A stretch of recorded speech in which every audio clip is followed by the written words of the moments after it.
പാർട്ടിയാണ് ഞങ്ങളൊക്കെ വളർത്തിയത്. ആ കേരള കോൺഗ്രസ് പാർട്ടിയെ വിട്ടിട്ടുള്ള അതിന് ദൂഷ്യം വരുന്ന ഒരു കാര്യവും ചെയ്യാൻ കഴിയില്ല. അപ്പോൾ കോൺഗ്രസിൻ്റെ എണ്ണം കുറയാതിരിക്കണമെങ്കിൽ ഈ കൈപ്പത്തി ചിഹ്നത്തിൽ എത്ര പേര് ജയിച്ചു എന്നാണ് നോക്കുന്നത്. അതുപോലെ തന്നെ താമര ചിഹ്നത്തിൽ. അതുകൊണ്ട് ആ കണ്ടീഷൻ വെച്ചിട്ട് സ്ഥാനാർത്ഥിയെ ആകണം. അത് സ്വീകാര്യമല്ല എന്ന് ഞങ്ങൾ അറിയിച്ചു. അപ്പോൾ അതിൽ നിന്നും പുറത്തു പോകും. അപ്പോൾ ഒരു MP ആകാൻ വേണ്ടി പാർട്ടിയുടെ താല്പര്യങ്ങൾ പരിഹരിക്കാൻ ഞാൻ തയ്യാറായില്ല. അപ്പോൾ പശുവും ചത്തു, മോരിന്റെ പുളിയും പോകാറായി. ഇതുവരെ പ്രശ്നപരിഹാരത്തിന്റെ സജ്ജമായൊരവസ്ഥ UDF-ലുമില്ല, കോൺഗ്രസിലുമില്ല. ഒപ്പം പുറത്തെത്തുന്ന വാർത്തകൾ ഒരു ജനാധിപത്യ പാർട്ടിക്ക് യോജിച്ചതുമല്ല. ത്രിമൂർത്തികളെന്ന് പറയാവുന്ന ശക്തി കേന്ദ്രങ്ങളടക്കം പ്രമുഖരെ കിട്ടാതാകുമ്പോൾ ആരെയും കൈപ്പത്തി കൊടുത്ത് മത്സരിപ്പിക്കാമെന്നത് കോൺഗ്രസിനെ സംബന്ധിച്ച് യോജിച്ചതാണോ? ഇനി ജോസഫിലേക്കെത്തിയാൽ UDF-ന്റെ ഐക്യമോ കോട്ടയത്തെ സ്ഥാനാർത്ഥി വിജയമോ ഒന്നും ഭദ്രമല്ല എന്നതാണ് ഇതൊക്കെ സൂചിപ്പിക്കുന്നത്. കാരണം അതൊക്കെ PJ ജോസഫ് തന്നെ സൂചിപ്പിച്ചു കഴിഞ്ഞു. ന്യൂസ് ആൻഡ് വ്യൂസ് ഉയർത്തുന്ന ചോദ്യങ്ങൾ ഈ ഘട്ടത്തിൽ: ഉൾപാർട്ടി ജനാധിപത്യം ശക്തിപ്പെടുത്തുമെന്ന PJ ജോസഫിന്റെ നിലപാടിന്റെ അർത്ഥമെന്ത്?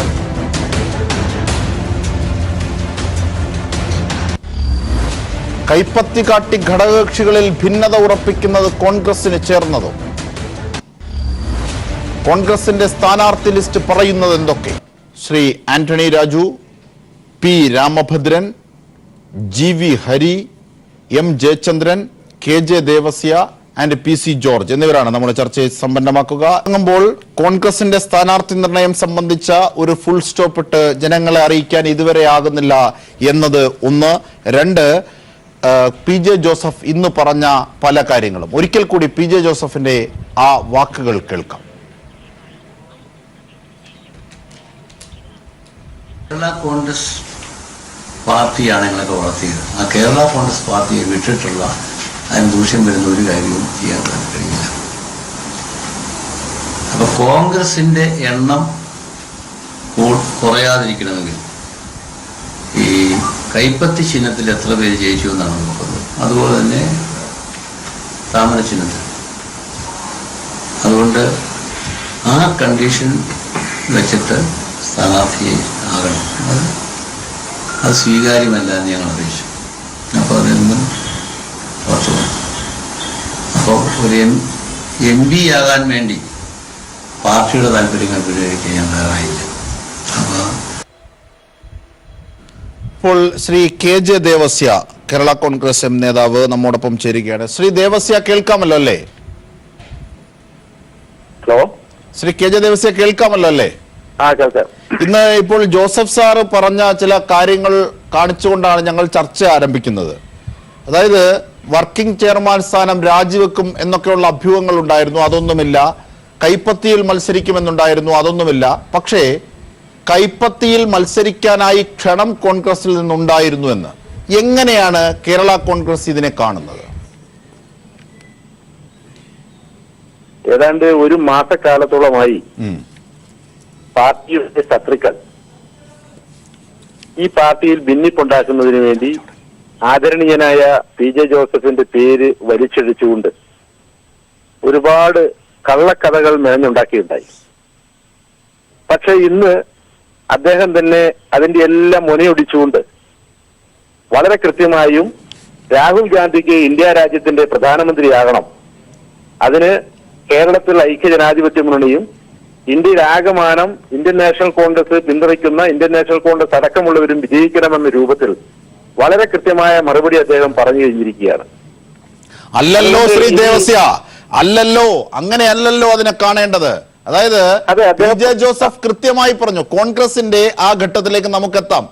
GV ഹരി ഉണ്ട്, നമുക്ക് അതിലേക്ക് എത്താം.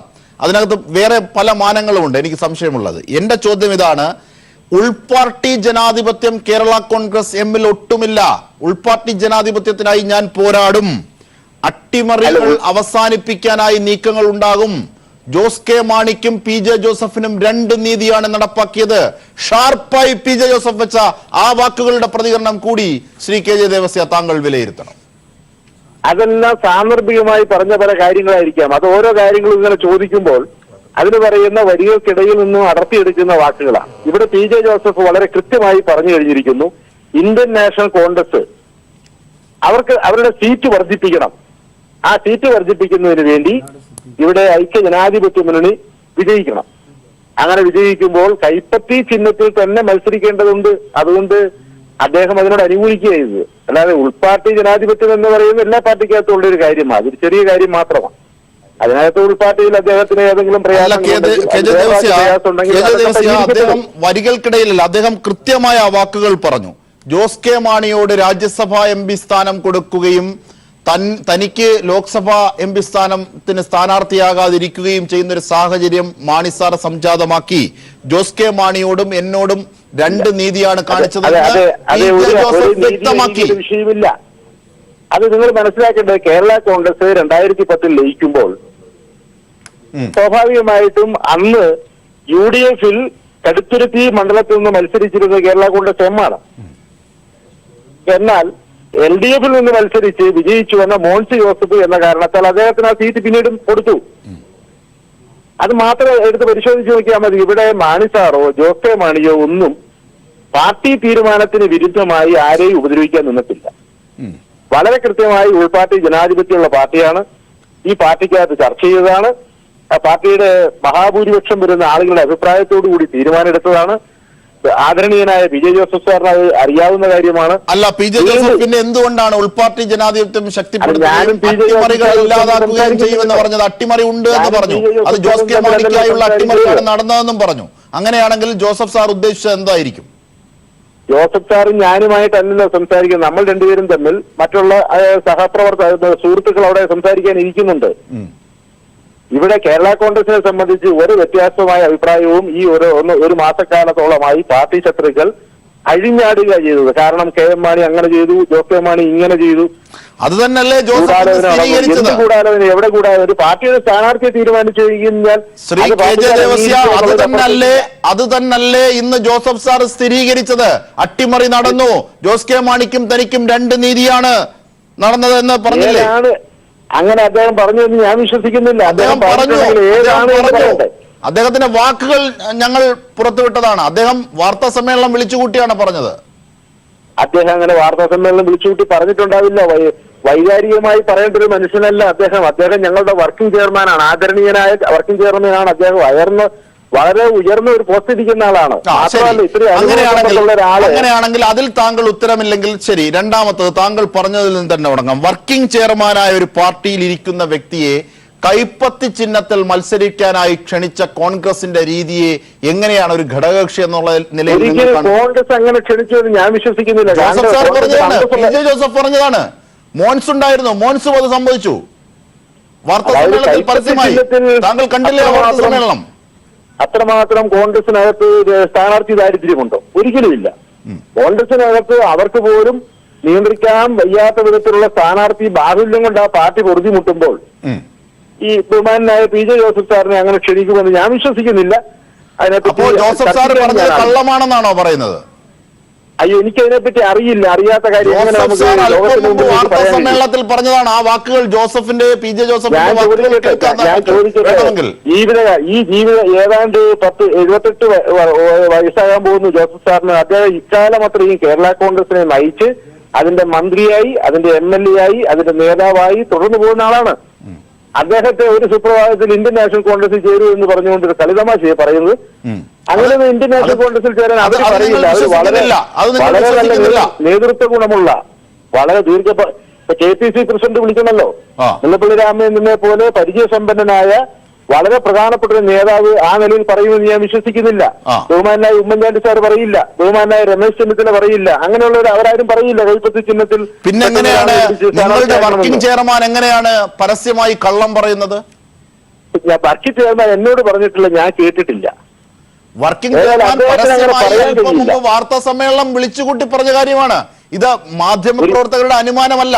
ഇത് മാധ്യമങ്ങളോട് ഡയറക്റ്റായി പി ജെ ജോസഫ് പറഞ്ഞ കാര്യമാണ്. അല്പം മുമ്പ് വാർത്താ സമ്മേളനം നടത്തിയാണ് പറഞ്ഞത്. മോൻസും ഉണ്ടായിരുന്നു കൂടെ. താങ്കൾ ആ വാർത്താ സമ്മേളനം കണ്ടില്ലെങ്കിൽ വേണമെങ്കിൽ അതിൽ ബൈറ്റ് മാത്രം. അത്രമാത്രം ജോസഫ് സാറിനെ ചെറുതായി കൊണ്ടുകൊണ്ട് പറയാൻ മാത്രമുള്ള ഒരു മാനസികാവസ്ഥ ഒരു കോൺഗ്രസ് നേതാവിനും ഉണ്ടാവില്ല. അവരങ്ങനെ ആഗ്രഹിക്കുന്നില്ല. അവർ ഞങ്ങളെ കൂടെ ജോസഫ് പറഞ്ഞ വാക്കുകൾ താങ്കൾ കൂടി കേൾക്കൂ. കേരള കോൺഗ്രസ് പാർട്ടിയാണ് ഞങ്ങളൊക്കെ വളർത്തിയത്. ആ കേരള കോൺഗ്രസ് പാർട്ടിയെ വിട്ടിട്ടുള്ള അതിന് ദൂഷ്യം വരുന്ന ഒരു കാര്യവും ചെയ്യാൻ കഴിയില്ല. അപ്പൊ കോൺഗ്രസിന്റെ എണ്ണം കുറയാതിരിക്കണമെങ്കിൽ ഈ കൈപ്പത്തി ചിഹ്നത്തിൽ എത്ര പേര് ജയിച്ചു എന്നാണ് നോക്കുന്നത്. അതുപോലെ തന്നെ താമര ചിഹ്നത്തിൽ. അതുകൊണ്ട് ആ കണ്ടീഷൻ വെച്ചിട്ട് സ്ഥാനാർത്ഥിയെ ആകണം. അത് സ്വീകാര്യമല്ല എന്ന് ഞങ്ങൾ അറിയിച്ചു. അപ്പോൾ അതെന്നും പുറത്തു പോകും. അപ്പോൾ ഒരു MP ആകാൻ വേണ്ടി പാർട്ടിയുടെ താല്പര്യങ്ങൾ പരിഹരിക്കാൻ ഞാൻ തയ്യാറായില്ല. അപ്പോൾ കണ്ടില്ലേ, കേട്ടില്ലേ? ഞാൻ കേട്ടു. വളരെ കൃത്യമായിട്ടാണല്ലോ ജോസഫ് സാറിന്റെ മറുപടി. എന്താണ്? MP ആകാൻ വേണ്ടി, അത് ആരെങ്കിലും ഒക്കെ എന്തെങ്കിലും പറഞ്ഞതിന്റെ അടിസ്ഥാനത്തിലായി MP ആകാൻ വേണ്ടി എന്നെ വളർത്തിയ പാർട്ടി കേരള കോൺഗ്രസ് ആണ്. ആ വളർത്തിയ പാർട്ടിക്ക് എതിരായിട്ട് ഞാൻ ഒന്നും ചെയ്യില്ല. കാരണം ഈ ഒരുപാട് പ്രചരണങ്ങൾ ഇങ്ങനെ വരുമ്പോൾ അദ്ദേഹവും ഒരു രാഷ്ട്രീയ പാർട്ടിയുടെ ഒരു നേതാവ് എന്നൊരു അദ്ദേഹം പറഞ്ഞത് ഇങ്ങനെയാണ്. അതായത് കേരള കോൺഗ്രസിൽ നിന്നിട്ട് കേരള കോൺഗ്രസിനെ ചതിച്ച് മറ്റൊരു കൈപ്പത്തി ചിഹ്നത്തിൽ മത്സരിക്കാൻ പോവാനില്ല. കോൺഗ്രസിൽ നിന്നെത്തിയ കണ്ടീഷൻ ഇതാണ്, കൈപ്പത്തി ചിഹ്നത്തിലാണെങ്കിൽ ഇടുക്കിയിൽ മത്സരിച്ചോളൂ എന്ന്.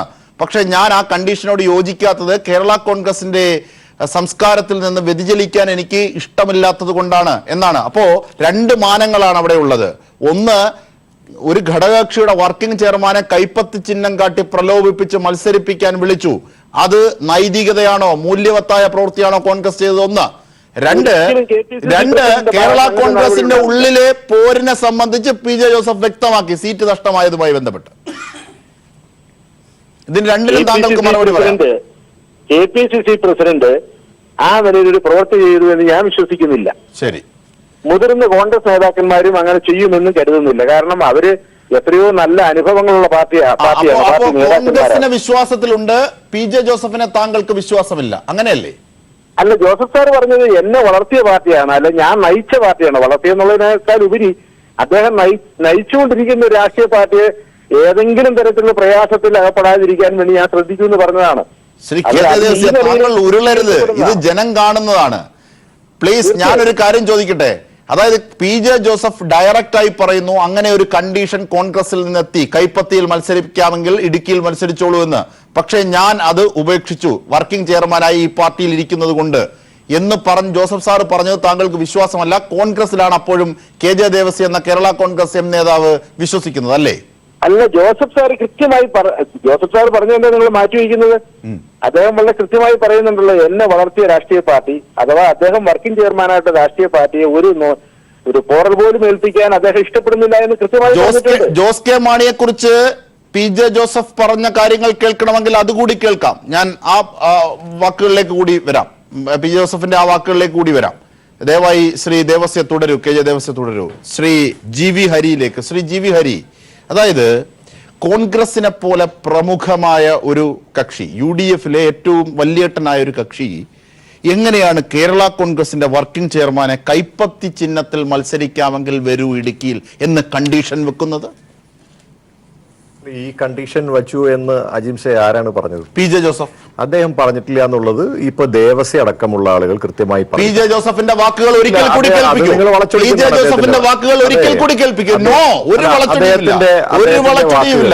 ഒരു വളച്ചൊടിയുമില്ല PJ ജോസഫ് പറഞ്ഞത്. വിട്ടിട്ടുള്ള അതിന് ദൂഷ്യം വരുന്ന ഒരു കാര്യവും ചെയ്യാൻ കഴിയില്ല. അപ്പൊ കോൺഗ്രസിന്റെ എണ്ണം കുറയാതിരിക്കണമെങ്കിൽ ഈ കൈപ്പത്തി ചിഹ്നത്തിൽ എത്ര പേര് ജയിച്ചു എന്നാണ് നോക്കുന്നത്. അതുപോലെ തന്നെ താമര ചിഹ്നത്തിൽ. അതുകൊണ്ട് ആ കണ്ടീഷൻ വെച്ചിട്ട് സ്ഥാനാർത്ഥിയെ ആകണം. അത് സ്വീകാര്യമല്ല എന്ന് ഞങ്ങൾ അറിയിച്ചു. അപ്പോൾ അതെന്നും പുറത്തു പോകും. അപ്പോൾ ഒരു MP ആകാൻ വേണ്ടി പാർട്ടിയുടെ താല്പര്യങ്ങൾ പരിഹരിക്കാൻ ഞാൻ തയ്യാറായില്ല. അപ്പോൾ ശ്രീ GV ഹരി, ഇതിൽ വലിയ വ്യക്തത ഒരു നേതാവിനെ സംബന്ധിച്ച് പി ജെ ജോസഫ് എന്ന നേതാവ് വാർത്താ സമ്മേളനം വിളിച്ചത് മാധ്യമപ്രവർത്തകരുടെ അനുമാനമല്ല, വാർത്താ സമ്മേളനം വിളിച്ച് മോൻസ് ഇടതുവശം ഇരിപ്പുണ്ട് എന്നിട്ടാണ് ഇത് പറയുന്നത്. എന്ത് കൈപ്പത്തി ചിഹ്നത്തിലാണെങ്കിൽ ഇടുക്കിയിൽ മത്സരിക്കാൻ വന്നോളൂ എന്ന കണ്ടീഷൻ കോൺഗ്രസ് വെച്ചു. ആ കണ്ടീഷൻ എനിക്ക് സ്വീകാര്യമല്ല, കാരണം ഞാൻ മറ്റൊരു പാർട്ടിയുടെ വർക്കിംഗ് ചെയർമാനാണ് എന്ന് പി ജെ ജോസഫ് പറഞ്ഞു. ഒരു പാർട്ടിയുടെ വർക്കിംഗ് ചെയർമാനെ കൈപ്പത്തി നൽകി മത്സരിപ്പിക്കാമെന്ന് ക്ഷണിക്കുന്ന രീതി കോൺഗ്രസിന് എന്ന് തുടങ്ങി? എന്ത് നൈതികത? നിങ്ങള് ജോസഫ് സാറിനെ പോലെ ഒരാളെ അദ്ദേഹത്തിന്റെ വാക്കുകളെ വളച്ചൊടിക്കുകയാണ്. അദ്ദേഹം പറഞ്ഞ വാക്കുകൾ ഞാൻ ആവർത്തിക്കാം. അദ്ദേഹം പറഞ്ഞിരിക്കുന്നത് കേരള രാജ്യത്ത് തെരഞ്ഞെടുപ്പ് നടക്കുമ്പോൾ ആ ഏറ്റവും കൂടുതൽ വോട്ട് അല്ലെങ്കിൽ ഏറ്റവും കൂടുതൽ MP-മാരുള്ള പാർട്ടിയെയാണ് നമുക്കറിയാം സ്വാഭാവികമായി പ്രസിഡന്റ് ഒരു സർക്കാർ രൂപീകരിക്കുന്നതിന് വേണ്ടി ക്ഷണിക്കുക. അതിനകത്ത് ഏറ്റവും പ്രധാനമായിട്ട് നോക്കുന്നത് കൈപ്പത്തി ചിഹ്നത്തിലും അതോടൊപ്പം തന്നെ താമര ചിഹ്നത്തിലും മത്സരിച്ച് ജയിക്കുന്ന ആളുകൾക്കായിരിക്കും പ്രിഫറൻസ്. അതെന്ന് പറഞ്ഞാൽ അറിയാമല്ലോ, ഞാൻ പ്രത്യേകിച്ച് എക്സ്പ്ലെയിൻ ചെയ്യുന്ന കാര്യമില്ല. അജിംസിന്റെ ആന പുറത്ത് കയറുന്നു എന്നുള്ള വ്യത്യാസം മാത്രമാണ് ഇപ്പോൾ സംസാരിക്കുന്നത്. ഞാൻ പറഞ്ഞോട്ടെ, അല്ല ഞാനത് പറഞ്ഞോട്ടെ. ആ കണ്ടീഷൻ എല്ലാ മാധ്യമങ്ങളും നൽകുന്നതാണ്. ആ ബൈറ്റിന്റെ കൂടുതൽ വ്യക്തതയുള്ള അപ്പുറവും ഇപ്പുറവും ചേർന്ന ബൈറ്റുകളുണ്ട്. അതിലേക്ക് അതുകൂടി PCR അതുകൂടി ശേഖരിക്കൂ, നൽകാം. അതായത് പി ജെ ജോസഫ് പറഞ്ഞത് ഇതാണ്: കേരള കോൺഗ്രസ് എമ്മിന്റെ വർക്കിംഗ് ചെയർമാനായ തന്നെ കൈപ്പത്തിയാണ് അവിടെ നോക്കുന്നത്, അല്ലെങ്കിൽ താമരയാണ് നോക്കുന്നത്. അതുകൊണ്ട് കൈപ്പത്തി ചിഹ്നത്തിലാണെങ്കിൽ ഒരു സീറ്റിൽ മത്സരിച്ചു. ആ കണ്ടീഷൻ കോൺഗ്രസ് അത് എനിക്ക് സ്വീകാര്യമല്ല എന്ന് പറഞ്ഞാൽ ഈ കോൺഗ്രസ് അങ്ങനെ ഒരു കണ്ടീഷൻ വെച്ചു എന്ന് പറയുന്ന അജിംസാണ്. അദ്ദേഹം പറയുന്നില്ല. അദ്ദേഹം പറഞ്ഞത് ഞാനും കൂടെ കേട്ട കാര്യമല്ല അജിംസെ പറയുന്നത്. അദ്ദേഹം വളരെ കൃത്യമായി തന്നെ വളരെ ലാളിത്യത്തോടു കൂടി തന്നെ അദ്ദേഹം പറയുന്നുണ്ട്. എന്റെ കണ്ടീഷൻ കൈപ്പത്തി ചിഹ്നത്തിലും അതോടൊപ്പം താമര ചിഹ്നത്തിലുമാണ് ആളുകളെ ഏറ്റവും കൂടുതൽ എണ്ണം നോക്കുന്നത് എന്നുള്ള നിലവിലുള്ള ആ ഒരു കണ്ടീഷൻ ഉള്ളത് കൊണ്ടെന്നാണ് പറയുന്നത്. നിങ്ങളതിനെ വളച്ചൊടിക്കാൻ ശ്രമിക്കുക, നിങ്ങളെ കൃത്യമായി വളച്ചൊടിക്കാൻ ശ്രമിക്കുക. നിലവിൽ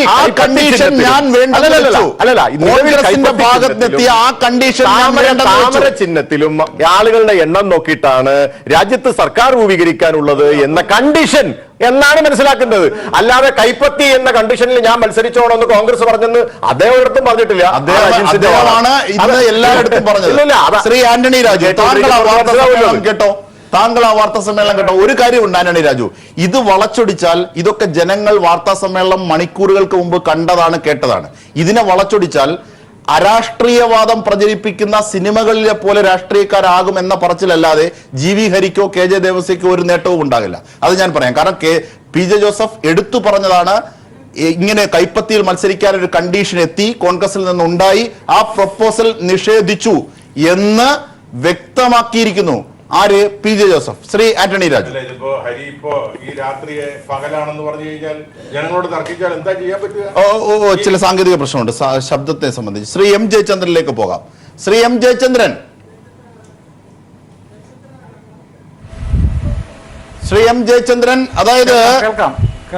അതായത് പി ജെ ജോസഫ് പറഞ്ഞത് ഇങ്ങനെ ഒരു കണ്ടീഷൻ കൈപ്പത്തിയിൽ മത്സരിക്കാമെങ്കിൽ ഇടുക്കിയിൽ മത്സരിച്ചുള്ളൂ എന്നൊരു കണ്ടീഷൻ കോൺഗ്രസ് മുമ്പോട്ട് വെച്ചു. പക്ഷെ അത് തനിക്ക് സ്വീകാര്യമല്ല, കാരണം താൻ ഒരു വർക്കിംഗ് ചെയർമാനായിരിക്കുന്നത് കൊണ്ട്. ഒപ്പം കേരള കോൺഗ്രസിൽ ഉൾപാർട്ടി ജനാധിപത്യം ശക്തിപ്പെടുത്തണം, കാരണം ഇത്തരം അട്ടിമറികൾ ഒഴിവാക്കാൻ. ജോസ് കെ മാണിക്കും തനിക്കും രണ്ട് നീതിയാണ്. ഈ കാര്യമാണ് ഇന്ന് പി ജെ ജോസഫ് വാർത്താ സമ്മേളനത്തിൽ പറഞ്ഞതിൽ അടിവരയിടേണ്ടത്. താങ്കൾ കേട്ടു ആ വാർത്താ സമ്മേളനം? എന്താണ് പി ജെ ജോസഫ് പറഞ്ഞത്? മോൻസും ഉണ്ടായിരുന്നു കൂടെ. ഞാൻ ആ വാർത്താ സമ്മേളനം കാണുകയും കേൾക്കുകയും ചെയ്ത ആളാണ്. കേരള രാഷ്ട്രീയത്തിലെ സമാദരണീയനായ ഒരു രാഷ്ട്രീയ നേതാവാണ് ശ്രീ പി ജെ ജോസഫ്. വർഷങ്ങളായി മലയാളികൾ അദ്ദേഹത്തെ കണ്ടുകൊണ്ടിരിക്കുന്നതാണ്. പിന്നെ മന്ത്രിയായും MLA ആയും ഏറ്റവും മുതിർന്ന രാഷ്ട്രീയ നേതാവായും ആദരണീയമായ വ്യക്തിത്വമായിട്ടും ഒക്കെ നമ്മൾ കണ്ടുകൊണ്ടിരിക്കുകയാണ്. അദ്ദേഹം ഇന്ന് പത്രസമ്മേളനം നടത്തി പറഞ്ഞ കാര്യങ്ങൾ അങ്ങേയറ്റം ഒരു മലയാളി എന്നുള്ള നിലയിൽ അങ്ങേയറ്റം ഖേദകരമാണ്. അദ്ദേഹം പറഞ്ഞ കാര്യങ്ങൾ ഇന്ന് ഒരു മലയാളി എന്നുള്ള നിലയിൽ എന്നെ സംബന്ധിച്ചോളം പറയുമ്പോൾ കേൾക്കാം. ശ്രീ ജയചന്ദ്രൻ, പറഞ്ഞോളൂ. കേൾക്കുന്നുണ്ടോ?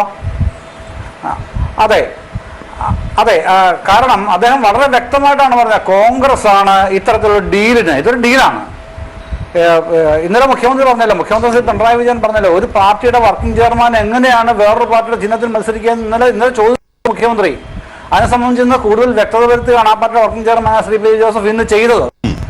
അദ്ദേഹം പറയുകയാണ്, എനിക്ക് കേരള കോൺഗ്രസിന്റെ ലേബിൾ സീറ്റ് തന്നില്ല, പക്ഷേ കൈപ്പത്തി ചിഹ്നത്തിൽ മത്സരിക്കുകയാണെങ്കിൽ ഇടുക്കി സീറ്റ് തരാം എന്ന് പറഞ്ഞത് ആരാണ്?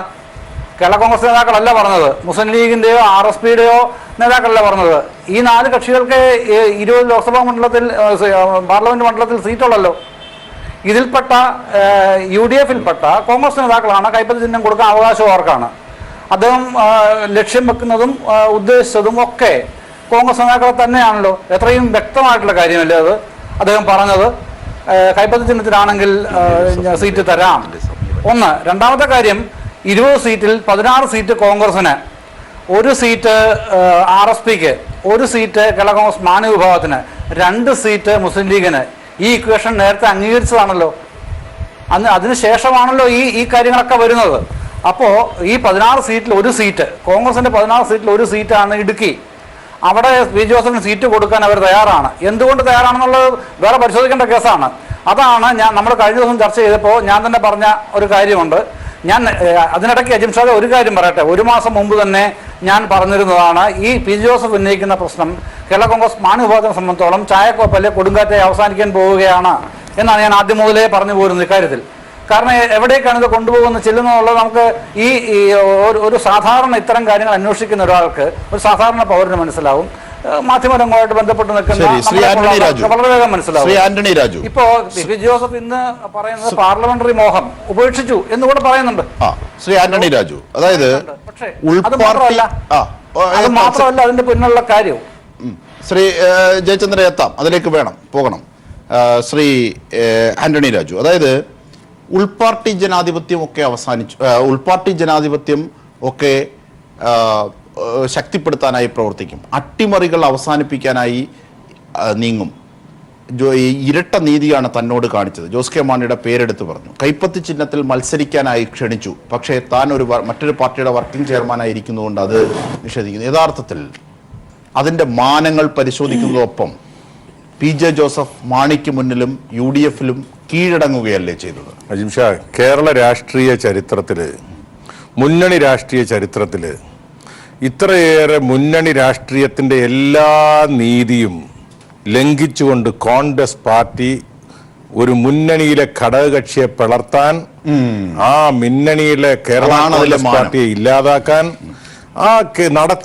നടത്തിയ ശ്രമം പച്ചയ്ക്ക് PJ ജോസഫ് സാറിനെ പോലെ ഒരാൾ തുറന്നു പറയുക എന്ന് പറഞ്ഞു കഴിഞ്ഞാൽ, ഞങ്ങളൊക്കെ ഇത് മാസങ്ങൾക്ക് മുമ്പേ പറഞ്ഞതാണല്ലോ. ഇത് PJ ജോസഫ് സാർ രംഗത്ത് വന്നിരിക്കുന്നത് കോൺഗ്രസിന്റെ ആശീർവാദത്തോടുകൂടിയാണ്, അവരുടെ പ്രേരണയോടുകൂടിയാണ്, അവർ നൽകിയ വാക്കിന്റെ അടിസ്ഥാനത്തിലാണ്.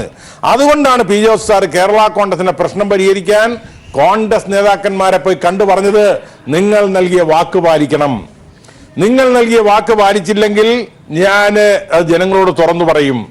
വാക്ക് പാലിക്കാത്ത കോൺഗ്രസിനോട്, കോൺഗ്രസിനെ കുറിച്ച്, അവർ നടത്തിയ നാടകങ്ങളെ കുറിച്ച് ഇന്ന് PJ ജോസഫ് സാറിനെ പോലെ ഒരാൾക്ക് പറയാൻ കഴിയുന്നതിന്റെ പരമാവധി അദ്ദേഹം പറഞ്ഞത് പച്ചമലയാളം മനസ്സിലാക്കുന്ന എല്ലാവർക്കും അറിയാം.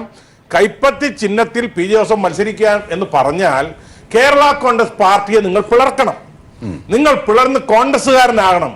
അപ്പൊ സാറ് പറഞ്ഞെന്താ, ഞങ്ങളെയൊക്കെ ഇത്രയും ആക്കിയ കേരള കോൺഗ്രസ് വിട്ട് കൈപ്പത്തിയിലോട്ട് മത്സരിക്കാനൊന്നും ഞങ്ങൾ തയ്യാറാവില്ലെന്ന് അദ്ദേഹം പറയേണ്ടി വന്നു. മാത്രമല്ല ജിൻഷ, അദ്ദേഹത്തെ സ്വതന്ത്ര ചിഹ്നത്തിൽ മത്സരിക്കാൻ പറ്റുമെന്ന് നോക്കാൻ പറഞ്ഞു. പക്ഷെ നിയമത്തിന്റെ കുടുക്ക് സ്വതന്ത്ര ചിഹ്നത്തിൽ അദ്ദേഹത്തിന് മത്സരിക്കാൻ കഴിയില്ല. കാരണം MLA സ്ഥാനം രാജിവെക്കണം, കേരള കോൺഗ്രസ് രാജിവെക്കണം. അപ്പോൾ അദ്ദേഹത്തിന് എങ്കിൽ മാത്രമേ അദ്ദേഹത്തിന് സ്വതന്ത്ര ചിഹ്നത്തിൽ പോലും മത്സരിക്കാൻ കഴിയുള്ളൂ. അപ്പൊ ഇതിത്ര പകൽ പോലെ ജനങ്ങൾ കാണുന്ന ഈ വാർത്തയെ പോലും പണ്ടൊക്കെ നമുക്ക് പറഞ്ഞില്ല, നിഷേധിച്ചു, തീർന്നു. പക്ഷെ ഇപ്പൊ ദൃശ്യമാധ്യമങ്ങളെല്ലാം ഒപ്പിയെടുക്കുക. അതുപോലെ ഒരു കോൺഗ്രസ് നേതാവായ ഹരി ഇവിടെ വന്നിരുന്നിട്ട് ഇത് അങ്ങനെയല്ല, കൈപ്പത്തിയിൽ മത്സരിക്കാൻ പറഞ്ഞില്ല എന്ന് പറഞ്ഞു കഴിഞ്ഞാൽ ഇത് കേൾക്കുന്ന ജനങ്ങൾ ഈ ചർച്ചയിൽ രാമഭദ്രൻ, താങ്കൾ ഒരു മുതിർന്ന കോൺഗ്രസ് നേതാവാണ്, KDFന്റെ കൂടി നേതാവാണ്. ഒരു പാർട്ടി, അതായത് ഒരു മുന്നണിയിൽ നിൽക്കുന്ന പാർട്ടിയിൽ അതിലെ ഏറ്റവും വലിയ പാർട്ടി പറയുകയാണ്, നിങ്ങൾ അതിന്റെ വർക്കിംഗ് ചെയർമാനോട് പറയുകയാണ്, നിങ്ങൾ എത്തൂ, കൈപ്പത്തിയിൽ മത്സരിക്കാനാണെങ്കിൽ മത്സരിക്കൂ, കാരണം കൈപ്പത്തിയാണ് അവിടെ നോക്കുന്നത്, നിങ്ങൾ ഒരു ഘടകകക്ഷി എന്ന നിലയിൽ നിങ്ങൾക്ക് സീറ്റ് തരാനാകില്ല എന്ന് പി ജെ ജോസഫിനെ ഇടുക്കിയിലേക്ക് ക്ഷണിക്കുകയാണ്. ആ കാര്യം ഇതേ വർക്കിംഗ് ചെയർമാൻ, ഇതേ പി ജെ ജോസഫിനെ പോലെ മുതിർന്ന നേതാവ്, ഏതെങ്കിലും കേരള കോൺഗ്രസിലെ ചെറിയ നേതാവല്ല, സാക്ഷാൽ പി ജെ ജോസഫും മോൻസും അടക്കമുള്ളവർ എത്തി വാർത്താ സമ്മേളനം നടത്തി അത് പറയുകയാണ്. അത് യഥാർത്ഥത്തിൽ കോൺഗ്രസിനെ സംബന്ധിച്ച് ഗതികേടാണോ നെറുകേടാണോ? എനിക്ക് ശ്രീ പി ജെ ജോസഫിനെ വർഷങ്ങളായിട്ട്, ഒരുപക്ഷെ ആന്റണി രാജുവിനേക്കാൾ മുമ്പേ തന്നെ പരിചയമുള്ള ഒരു നേതാവാണ്, ബഹുമാന്യനായ രാഷ്ട്രീയ നേതാവാണ്. അദ്ദേഹം കീഴടങ്ങുകയല്ല ചെയ്യുന്നത്, ആഞ്ഞടിക്കാനാണ് പോകുന്നത്. നിങ്ങൾ വരും ദിവസങ്ങളിൽ കണ്ടിരുന്നോണം. ശ്രീ പി ജെ ജോസഫിൻ്റെ അടുത്ത് കൈപ്പത്തി ചിഹ്നത്തിൽ മത്സരിക്കാൻ പറഞ്ഞു എന്നുള്ളത് വസ്തുതയാണ്. അതിൻ്റെ കാരണമെന്ന് പറയുന്നത്, ഏതൊരു ആളിനും ഒരു ആപത്തുണ്ടാകുമ്പം അവരുമായിട്ട് ചർച്ച നടത്തുന്നതിൽ ഏറ്റവും മിടുക്കനാണ് ശ്രീ ഉമ്മൻചാണ്ടിയും ശ്രീ കുഞ്ഞാലിക്കുട്ടിയൊക്കെ. അതിന് ഉമ്മൻചാണ്ടി എടുത്തും കയറിപ്പോയി സംസാരിച്ചപ്പോൾ അദ്ദേഹം വലിയ വേദനയും സഹതാപവും ദുഃഖവും പരിതവേദനയൊക്കെ കാണിക്കുകയും, ഇതാ ഈ കണ്ണട ഉണ്ടല്ലോ, ഇത് പോക്കറ്റിൽ നിന്ന് എടുത്ത് ഇങ്ങനെ തലയൊറിഞ്ഞ് കാണിക്കുകയൊക്കെ ചെയ്യും. ഇതിനിടയ്ക്ക് വിടവ് വരുന്നുണ്ടെന്നാണ് കെ സി ജോസഫാണ് പറഞ്ഞത്, ഇനി ഒരു കാര്യം ചെയ്യും, നമുക്ക് കൈപ്പത്തി അടയാളത്തിൽ അങ്ങ് മത്സരിച്ചാലോ, ഇടുക്കി സീറ്റ് കിട്ടുമല്ലോ. ഉമ്മൻചാണ്ടി പറയത്തില്ല, ഒരു കാരണവശാലും പറയത്തില്ല. ഉമ്മൻചാണ്ടിയുടെ മനസാക്ഷി സൂക്ഷിപ്പുകാരനായ കെ സി ജോസഫാണ് പറഞ്ഞത്, കൈപ്പത്തി അടയാളത്തിൽ മത്സരിക്കാം, കോൺഗ്രസിന്റെ സ്ഥാനാർത്ഥിയായിട്ട് മത്സരിക്കാം, കോൺഗ്രസിന് കൂടുതൽ സീറ്റ് കിട്ടണം, കൂടുതൽ സീറ്റ് കിട്ടുന്നവരെ എങ്കിൽ മാത്രമേ, ഒറ്റക്കക്ഷി എന്ന നിലയിൽ സീറ്റ് കിട്ടിയെങ്കിൽ മാത്രമേ പ്രധാനമന്ത്രിയാകാൻ ക്ഷണിക്കുകയുള്ളൂ എന്ന് പറഞ്ഞത് കെ സി ജോസഫാണ്. ഉമ്മൻചാണ്ടി ഒരു കാരണവശാലും പറയത്തില്ല. അത് പറഞ്ഞു എന്നുള്ളത് സത്യമാണ്. അതുകൊണ്ട് ശ്രീ കെ സി ജോസഫ് പറയുകയാണ്, ശ്രീ പി ജെ ജോസഫ് പറയുകയാണ്, ഞാൻ ഒരു പാർട്ടിയുടെ വർക്കിംഗ് പ്രസിഡന്റാണ്, ഞാൻ അതിന് പോകുന്നില്ല, ഞാൻ എൻ്റെ സ്വന്തമായ നിലപാടെടുക്കുകയാണ്. ഈ പാർട്ടിയിൽ രണ്ട് നീതിയാണ്, എനിക്കൊരു നീതി, മാണി സാറിൻ്റെ മോന് മറ്റൊരു നീതി. അതിനെതിരായിട്ടുള്ള പോരാട്ടമാണ് ഇനി കേരള കോൺഗ്രസിൽ ഉണ്ടാകാൻ പോകുന്നത്. ആ പോരാട്ടത്തിന് തുടക്കം കുറിച്ചുകൊണ്ട് കോട്ടയത്ത് മാണിയുടെ സ്ഥാനാർത്ഥിയെ പി ജെ ജോസഫ് തോപ്പിക്കും, ഇടുക്കി സ്ഥാനാർത്ഥിയെ തോപ്പിക്കും. ശ്രീ ജി വി ഹരി, ഒരുപക്ഷെ കെ സി ജോസഫാണ് ഈ പ്രപ്പോസൽ മുമ്പോട്ട് വെച്ചതെന്നും ഉമ്മൻചാണ്ടിയുമായുള്ള കാര്യം കോൺഗ്രസ് നേതാവ് എന്ന നിലയിൽ പി രാമഭദ്രൻ പറയുന്നത് ആധികാരികമാണ് എങ്കിൽ പോലും അതിനെ വേണമെങ്കിൽ അനുമാനമായി കണ്ട് താങ്കൾക്ക് വേണമെങ്കിൽ തിരുത്തുണ്ട്. എനിക്ക് നേരിട്ടറിയുന്ന വിഷയമാണ് ഈ കൈപ്പത്തിയിൽ മത്സരിക്കണമെന്ന് ആവശ്യപ്പെട്ടത് ഉമ്മൻചാണ്ടിയും രമേശ് ചെന്നിത്തലയും കെ സി ജോസഫും ഒരുമിച്ചാണ് ആവശ്യം. എനിക്ക് നേരിട്ട് തെളിവുണ്ട്. അത് വേണമെങ്കിൽ ജി വി ഹരിക്ക് ഇൻഡയറക്റ്റ് എവിഡൻസ് വെച്ചുകൊണ്ടല്ല, നേരിട്ട് ഞാൻ അത് വേണമെങ്കിൽ ജി വി ഹരിക്ക് അനുമാനമായി തള്ളിക്കളയാം. പക്ഷെ പി ജെ ജോസഫിനെ പോലെ ഉത്തരവാദിത്തപ്പെട്ട ഒരു നേതാവ് പരസ്യമായി ജനങ്ങളോട് വാർത്താ സമ്മേളനം വിളിച്ചു പറഞ്ഞതാണ്, ഇങ്ങനെ ഒരു കണ്ടീഷൻ കോൺഗ്രസിൽ നിന്നെത്തി, അത് താൻ നിരാകരിച്ചു എന്ന്. കോൺഗ്രസിന് ഇത് ശരിയോ ഭൂഷണമോ? ഒരു ഘടകകക്ഷിയെ ഭിന്നിപ്പിക്കാൻ നിങ്ങൾ ശ്രമിച്ചു. ചെന്നിത്തലയാണ് അതിന്റെ ഉത്തരവാദിത്വം വഹിക്കേണ്ടത് പ്രതിപക്ഷ നേതാവ്. രാമഭദ്രൻ ചേട്ടൻ പറഞ്ഞ സ്ഥിതിക്ക് ഇതിന്റെ പൂർണ്ണ ഉത്തരവാദിത്വം രാമഭദ്രൻ ചേട്ടനാണ്. കാരണം എനിക്ക് ഇതിനെക്കുറിച്ച് അറിവില്ല. ഇങ്ങനൊരു ചർച്ച നടന്നിട്ടുണ്ടെന്നോ, ഇങ്ങനെ ഇദ്ദേഹത്തെ സംബന്ധിച്ചിടത്തോളം ശ്രീ കെ സി ജോസഫോ ശ്രീ ഉമ്മൻചാണ്ടി സാറോ അല്ലെങ്കിൽ ബഹുമാന്യനായ പ്രതിപക്ഷ നേതാവോ KPCCയുടെ പ്രസിഡന്റ് ശ്രീ മുല്ലപ്പള്ളി രാമചന്ദ്രനോ ഇങ്ങനെ ഒരു കാര്യം സംസാരിച്ചായിട്ട് വ്യക്തിപരമായിട്ട് എനിക്കറിയില്ല. അതുകൊണ്ട് വ്യക്തിപരമായിട്ട് എനിക്ക് അറിയാത്ത കാര്യത്തെ ഞാൻ ഇവിടെ സംസാരിക്കാൻ ശരിയില്ല. പക്ഷേ ഒരു കാര്യം കഴിഞ്ഞില്ല. അല്ല ഞാൻ പറയട്ടെ പറയട്ടെ ഒരു മിനിറ്റ് ഞാൻ പറയട്ടെ. ഞാൻ നിശ്ചയിച്ചിട്ട് കാര്യമില്ല. അതാണ് ഞാൻ ഒന്നുകൂടെ ഞാൻ ഞാനിത് അതിന് പറയേണ്ടത് ഇത് പറയേണ്ടത് ഒന്നുകിൽ ബഹുമാനായ പ്രതിപക്ഷ നേതാവോ അല്ലെങ്കിൽ ബഹുമാനായ KPCC പ്രസിഡന്റോ പറയും. പക്ഷെ ഇവിടെ ഈ ചർച്ചയിൽ പങ്കെടുത്തുകൊണ്ട് ഇപ്പോ ഞാൻ മനസ്സിലാക്കുന്ന അദ്ദേഹം കോൺഗ്രസിനകത്തുണ്ടെങ്കിൽ അദ്ദേഹത്തിനെതിരെ ശക്തമായ നടപടി വരാൻ പോവുകയാണ്. കാരണം ഇതിനകത്ത് എന്താ സംഭവിക്കാൻ പോകുന്ന അറിയാമോ? ഇപ്പൊ ഇവിടെ ഇരുന്ന് ജനങ്ങളോട് അദ്ദേഹം ഒരു കോൺഗ്രസ് നേതാവ് എന്ന നിലയിൽ പറഞ്ഞിട്ടുണ്ടെങ്കിൽ അതിന്റെ ഉത്തരവാദിത്വം പ്രിയപ്പെട്ട രാമചന്ദ്രൻ ചേട്ടനാണ്. അതിന് അദ്ദേഹം അപ്പൊ അതുകൊണ്ട് അറിയാത്ത കാര്യത്തെക്കുറിച്ച് അദ്ദേഹത്തിന് കൃത്യമായിട്ട് അറിയാം. അങ്ങനെയാണെങ്കിൽ പി ജെ ജോസഫിനെതിരെയല്ലേ നടപടി? കാര്യങ്ങൾ പി ജെ ജോസഫ് അല്ലേ ജോസഫ് സാർ പറഞ്ഞതിനെ സംബന്ധിച്ച് ആധികാരികമായി പറയേണ്ടത് ഘടകകക്ഷി നേതാവെന്നല്ലേ അദ്ദേഹത്തിന്റെ മറുപടി പറയേണ്ടത്. ബഹുമാനായ KPCC പറഞ്ഞില്ലല്ലോ. പറയുന്നത് എപ്പോ പറഞ്ഞിട്ട് എന്താ മണിക്കൂറുകളായി മറുപടി പറയും. അത് നിങ്ങൾ മാധ്യമപ്രവർത്തകരാണ് അദ്ദേഹത്തോട് ചോദിക്കേണ്ടത്. ഹരി വളരെ ഗുരുതരമായ ഒരു ആരോപണമാണ് കോൺഗ്രസ് നേതൃത്വത്തിനെതിരെ. വളരെ ഗുരുതരമായ ഒരു ആരോപണമാണ് കേരളത്തിലെ കോൺഗ്രസിന്റെ നേതൃത്വത്തിനെതിരെ പി ജെ ജോസഫ് സാറിനെ പോലെ ഒരു ഘടകകക്ഷിയുടെ സമുന്നതനായ നേതാവ് ഉന്നയിച്ചിട്ട് മണിക്കൂറുകൾ ഇപ്പോ 5:30, 5:15, 6:15, 7:15, 8:15 3 മണിക്കൂറായിട്ട് കമാന്നൊരു നിഷേധം കുറിപ്പ് കോൺഗ്രസിന്റെയോ ഈ നേതാക്കന്മാർക്ക് ഉണ്ടാകാതിരിക്കുമ്പോ അവര് സമ്മതിക്കല്ലേ. ഞാൻ എഴുതി വെച്ചു തരാം, ഇവർ പറയാനുള്ള ധൈര്യം കാണിക്കില്ല, പറയില്ല. കാരണം ഇവർ പറഞ്ഞിട്ടുള്ളതാണ്. ശ്രീ ആന്റണി രാജു ഈ പാർലമെന്റ് തെരഞ്ഞെടുപ്പ് കഴിയുന്നത് വരെ ശ്രീ പി ജെ ജോസഫിനോട് ഇങ്ങനെ കൈപ്പത്തി മത്സരിക്കണമെന്ന് ആവശ്യപ്പെട്ടെന്ന് അവര് പറയില്ല. കോൺഗ്രസ് നേതൃത്വം പറയില്ല, നിഷേധിക്കത്തില്ല. അപ്പൊ പറഞ്ഞോളല്ലേ. സോറി, പറയത്തില്ല. അതായത് പി ജെ ജോസഫിന്റെ അതായത് കേരള കോൺഗ്രസ് എമ്മിലെ ജോസ് കെ മാണിയുടെ കാണിച്ച ഇരട്ട നീതിയെ സംബന്ധിച്ച് പി ജെ ജോസഫ് പറഞ്ഞ വാക്കുകൾ കൂടി കേൾക്കാം. കെ ജെ ദേവസ്യയിലേക്ക് പോകുന്നതിന് മുമ്പ്. എന്നെ മനഃപൂർവ്വമായി മാറ്റി നിർത്തുന്നതിന് വേണ്ടി ഈ പ്രാദേശികവാദം ഉന്നയിച്ചതാണ്. അത് ഈ പാർട്ടിയുടെ ഇതുവരെയുള്ള കീഴ്വഴക്കങ്ങൾക്കെതിരാണ്. അതോടൊപ്പം തന്നെ കേരള കോൺഗ്രസ് പാർട്ടിയിലെ ഉൾപാർട്ടി ജനാധിപത്യം ശക്തമാക്കാനും ഇതുപോലെയുള്ള അട്ടിമറികൾ അവസാനിപ്പിക്കാനുള്ള പോരാട്ടം തുടർന്നതാണ്. ശ്രീ കെ ജെ ദേവസ്യ, ഇതിലും വ്യക്തമായി പറയണമോ പി ജെ ജോസഫ്? അട്ടിമറി നടന്നു, തന്നെ ബോധപൂർവം ഒഴിവാക്കി, തന്നെ ഒഴിവാക്കാൻ പ്രാദേശികമായ വികാരം ഇളക്കിവിട്ടു, ജോസ് കെ മാണി ഇളക്കിവിട്ടു. ജോസ് കെ മാണിയോടും തന്നോടും 2 നീതിയാണ് കാണിച്ചത്. ഉൾപാർട്ടി ജനാധിപത്യം ഒട്ടുമില്ല, അത് ശക്തിപ്പെടുത്താൻ ശ്രമിക്കും, അട്ടിമറികൾ അവസാനിപ്പിക്കാൻ ശ്രമിക്കും. ഇത് പി ജെ ജോസഫ് എണ്ണി പറഞ്ഞതാണ് അല്പം മുമ്പ്, മണിക്കൂറുകൾക്ക് മുമ്പ് വാർത്താ സമ്മേളനത്തിൽ. ആ വാക്കുകൾ കൂടിയാണ് കെ ജെ ദേവസ്യ താങ്കൾ ഇപ്പോൾ കേട്ടത്. അത് അദ്ദേഹം നടത്തിയ പത്രസമ്മേളനമാണെങ്കിൽ ഞാൻ യാത്രയിലായതുകൊണ്ട് ഇത് കേട്ടിട്ടില്ല. നിങ്ങൾ പറയുന്നത് ഞാൻ വിശ്വസിക്കുന്നു, അതിനെനിക്ക് വ്യത്യാസമില്ല. പക്ഷേ ഈ പാർട്ടിക്കകത്തുള്ള ഒരു തീരുമാനം എന്ന നിലയിൽ ഞാൻ പലവട്ടം ഇതേ കാര്യം ആവർത്തിച്ചിട്ടുള്ളതാണ്. ഞങ്ങളുടെ സ്റ്റിയറിംഗ് കമ്മിറ്റിയിലെ ഭൂരിപക്ഷവും അതുപോലെ കോട്ടയം പാർലമെന്റ് നിയോജക മണ്ഡലത്തിലെ 7 അസംബ്ലി നിയോജക മണ്ഡലത്തിലെ മഹാഭൂരിപക്ഷവും ഒരാളൊഴികെ ബാക്കി എല്ലാവരും ഒരേപോലെ പറഞ്ഞ് തികച്ചും ജനാധിപത്യപരമായി കൃത്യമായി നടത്തിയൊരു സംഭവമാണ്.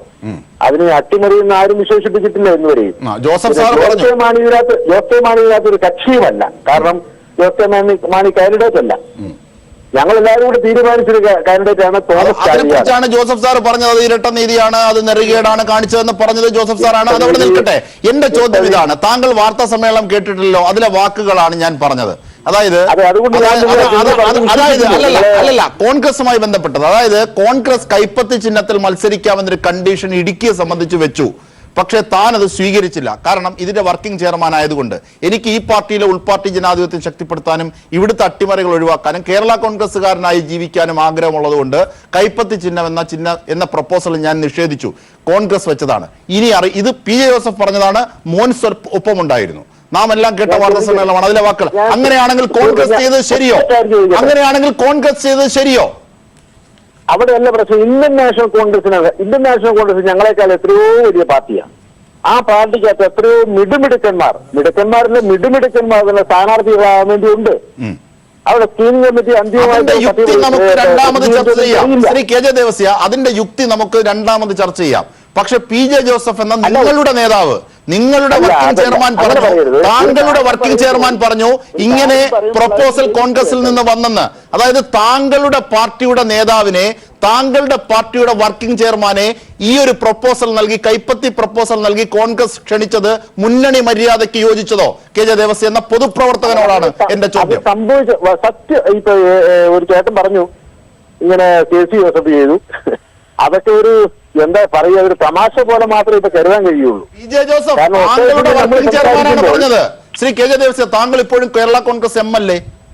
അതെ, അതിന്റെ മുതിർന്ന നേതാവാണല്ലോ, താങ്കളുടെ വർക്കിംഗ് ചെയർമാനാണല്ലോ. ചേട്ടൻ പറഞ്ഞു, അദ്ദേഹം പറയുന്നത്, അദ്ദേഹം കൂടി ഉൾപ്പെട്ട ഒരു സദസ്സിൽ പറഞ്ഞ രൂപത്തിൽ അദ്ദേഹം പറയുന്നത് അതൊക്കെ ശരിയാണെന്ന് വിശ്വസിക്കാൻ കഴിയുമോ? കാരണം ഇനി അദ്ദേഹത്തെ കോൺഗ്രസ് നേതാവുമായിട്ടാണ് നിങ്ങൾ പറയുന്നത്.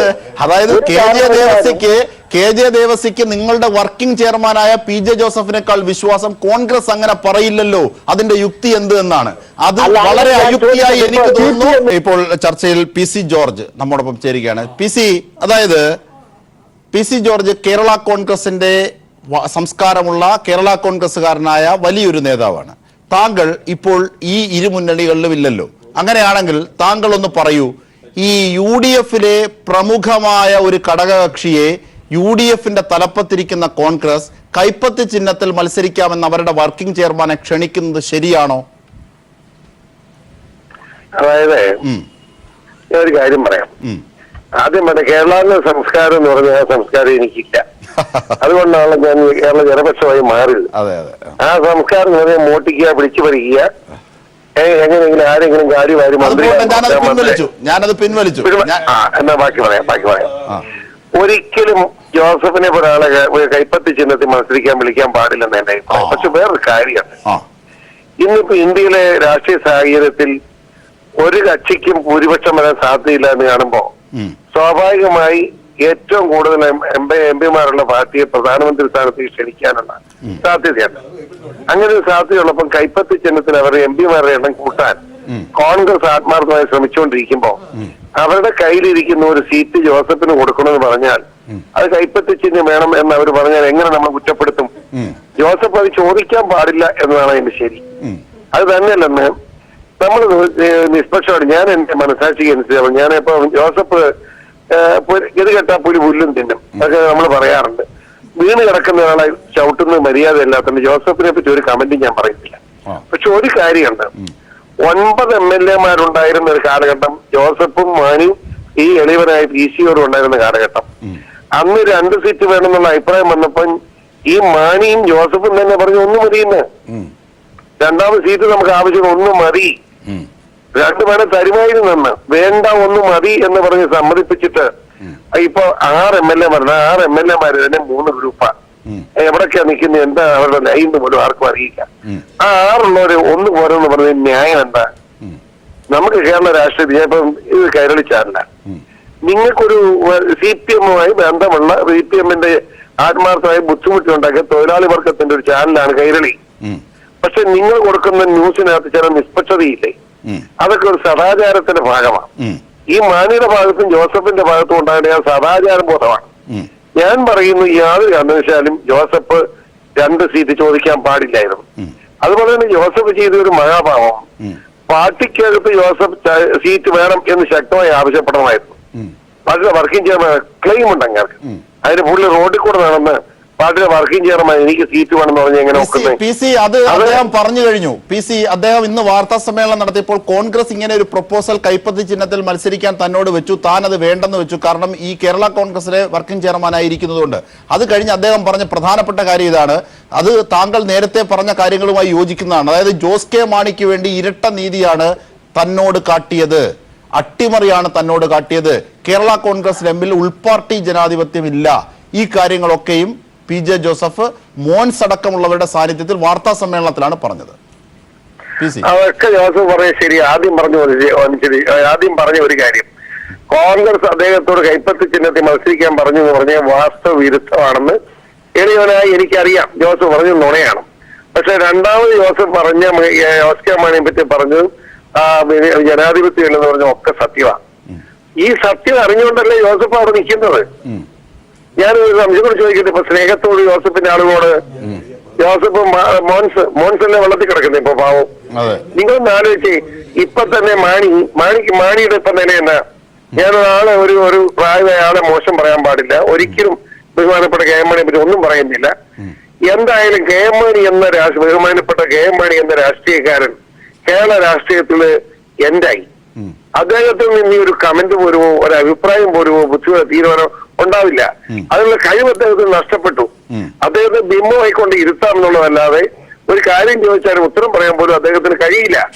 അദ്ദേഹം 6 ദിവസം ആശുപത്രിയിലും 1 ദിവസം ഇങ്ങനെ ചുവന്നുകൊണ്ട് നടപ്പുവാണ്.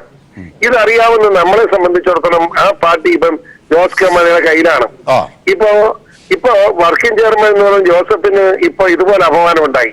ഞാൻ ചോദിക്കട്ടെ, ഉടനെ താമസിയാതെ ജോസ് കെ മാണി ചെയർമാനായിട്ട് ജോസ് കെ മാണിനെ കെ എം മാണി ലെറ്റർ ഒപ്പിട്ട് ഇപ്പൊ പ്രസിദ്ധീകരിക്കാൻ പോവാ.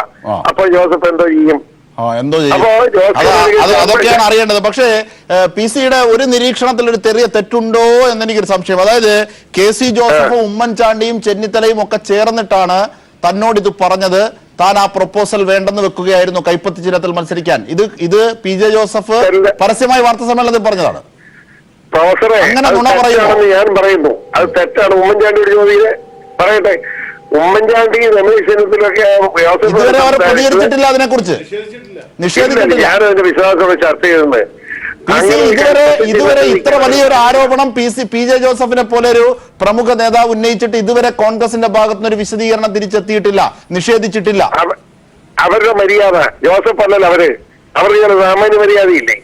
ആ മര്യാദ കൊണ്ട് അവർ മിണ്ടാതിരിക്കുന്നത്. ശരി, ആന്റണി രാജു പറഞ്ഞതാണ് സത്യം. ആന്റണി രാജു, ഈ ഒരു കാര്യത്തിൽ പ്രധാനപ്പെട്ട ഒരു പോയിന്റ് നാം ഇതുവരെ ചർച്ച ചെയ്യുന്നതിന് വ്യത്യസ്തമായി ഒരു പോയിന്റ് PC ജോർജ് പറഞ്ഞ ഇതാണ്, ഈ മോൻസിന്റെ കാര്യം. ശരിയാണ്, ഇവിടെ നമുക്ക് ഇന്ന് നടന്ന എല്ലാ റോളുകളുടെ കാര്യത്തിലും ഒക്കെ ശരിയാണ്, ബാക്കിയുള്ള കാര്യങ്ങളൊക്കെ നമുക്ക് വേറൊരു കള്ളിയിൽ ഒതുക്കാം. പക്ഷേ ഈ മോൻസ് എന്തിനാണ് ഈ കളിക്കൊപ്പം നിൽക്കുന്നത്? അത് ചില രാഷ്ട്രീയ നിരീക്ഷകർ ഉന്നയിച്ച് കാണുന്നു. അല്ല, അത് മോൻസിനെ സംബന്ധിച്ചിടത്തോളം കടുത്തുരു സീറ്റ് എന്ന് പറയുന്നത് കേരള കോൺഗ്രസ് മാണി ഗ്രൂപ്പിന്റെ കേരളത്തിലെ ഏറ്റവും ശക്തമായ സ്വാധീനമുള്ള ഒരു മണ്ഡലമാണ് കടുത്തുരുത്തി മണ്ഡലം. ആ മണ്ഡലത്തിൽ മോൻസിനെ പുകച്ചു പുറത്തു ചാടിക്കാൻ മോൻസ് ഉൾപ്പെടെയുള്ള ആളുകളെ കേരള കോൺഗ്രസ് മാണി ഗ്രൂപ്പിൽ നിന്ന് പുറത്താക്കി ആ സീറ്റ് കൈക്കലാക്കാനുള്ള ശ്രമം കൂടി ഈ അജണ്ടയുടെ ഭാഗമായി നടക്കുന്നുണ്ട്. അത് മോൻസിന് നന്നായിട്ടറിയാം. ആ മണ്ഡലത്തിനകത്തുള്ള ഈ സോഷ്യൽ മീഡിയയിലൊക്കെ തന്നെ മാണി ഗ്രൂപ്പുകാർ മോൻസിനെതിരായിട്ട് ശക്തമായ പ്രചരണം നടത്തിക്കൊണ്ടിരിക്കുകയാണ്. ആ മണ്ഡലത്തിൽ അടുത്ത തവണ മോൻസിന് ആ സീറ്റ് പോലും ജോസ് കെ മാണി കൊടുക്കില്ല എന്നുള്ള പ്രചരണം വളരെ ശക്തമാണ്. അത് തിരിച്ചറിഞ്ഞുകൊണ്ടാണ് മോൻസ് PJ ജോസഫ് സാറിനോടൊപ്പം കൂടിയിരിക്കുന്നത്. പക്ഷെ അദ്ദേഹത്തിന് ആ ജോസഫ് ഗ്രൂപ്പിന്റെ ഭാഗമായി നിന്നുകൊണ്ടല്ലാതെ ആ സീറ്റ് കിട്ടില്ല എന്ന് അദ്ദേഹത്തിന് അറിയാം. ഇവിടെ ഇപ്പോ മോൻസിനെ സംബന്ധിച്ചിടത്തോളം UDF സ്വാധീനമുള്ള ഒരു മണ്ഡലമാണ്. അതുകൊണ്ട് തന്നെ അദ്ദേഹത്തിന് കടുത്തുരുത്തി മണ്ഡലത്തിനകത്ത് അദ്ദേഹത്തിന് ജോസഫ് ഗ്രൂപ്പായിട്ട് നിന്ന് ആ സീറ്റ് ക്ലെയിം ചെയ്യാൻ വേണ്ടിയാണ് അദ്ദേഹം PJ ജോസഫ് സാറിനോടൊപ്പം നിൽക്കുന്നത്. പക്ഷെ ഇത് ഈ ജോസഫ് സാർ ആഗ്രഹിക്കുന്നത് പോലെ ഇവിടെ ഇതിലൊന്നും അവസാനിക്കാൻ പോകുന്നില്ല. കാരണം ഇന്ന് ജോസഫ് സാറും മോൻസ് ജോസഫ് ഉന്നയിച്ച ഇതേ വാദങ്ങളാണ് ഞങ്ങൾ 3 കൊല്ലം മുമ്പേ ഉന്നയിച്ചത്. അന്ന് ഇവരൊന്നും തന്നെ ഞങ്ങൾ ഉന്നയിച്ച വാദം ശരിയാണെന്ന് പറഞ്ഞില്ലല്ലോ. ഞങ്ങൾ 3 വർഷം മുമ്പ് പറഞ്ഞു ഈ പാർട്ടി പിളർപ്പിലേക്കാണ്, PJ ജോസഫ് സാറിനെ ഒന്ന് പുറത്തിറങ്ങേണ്ടി വരും, മുന്നണി വിടേണ്ടി വരും. ഒന്നൊന്നായി ഇപ്പൊ നടക്കുകയല്ലേ. അപ്പൊ ഞങ്ങൾ അന്ന് പറഞ്ഞത് ഒന്നൊന്നായി യാഥാർത്ഥ്യം. ഇപ്പോൾ മുല്ലപ്പള്ളി മാധ്യമങ്ങളെ കാണുകയാണ് അവരുടെ സ്ഥാനാർത്ഥി പട്ടികയുമായി ബന്ധപ്പെട്ട് ചർച്ചയ്ക്ക് ശേഷം. How many seats cleared today?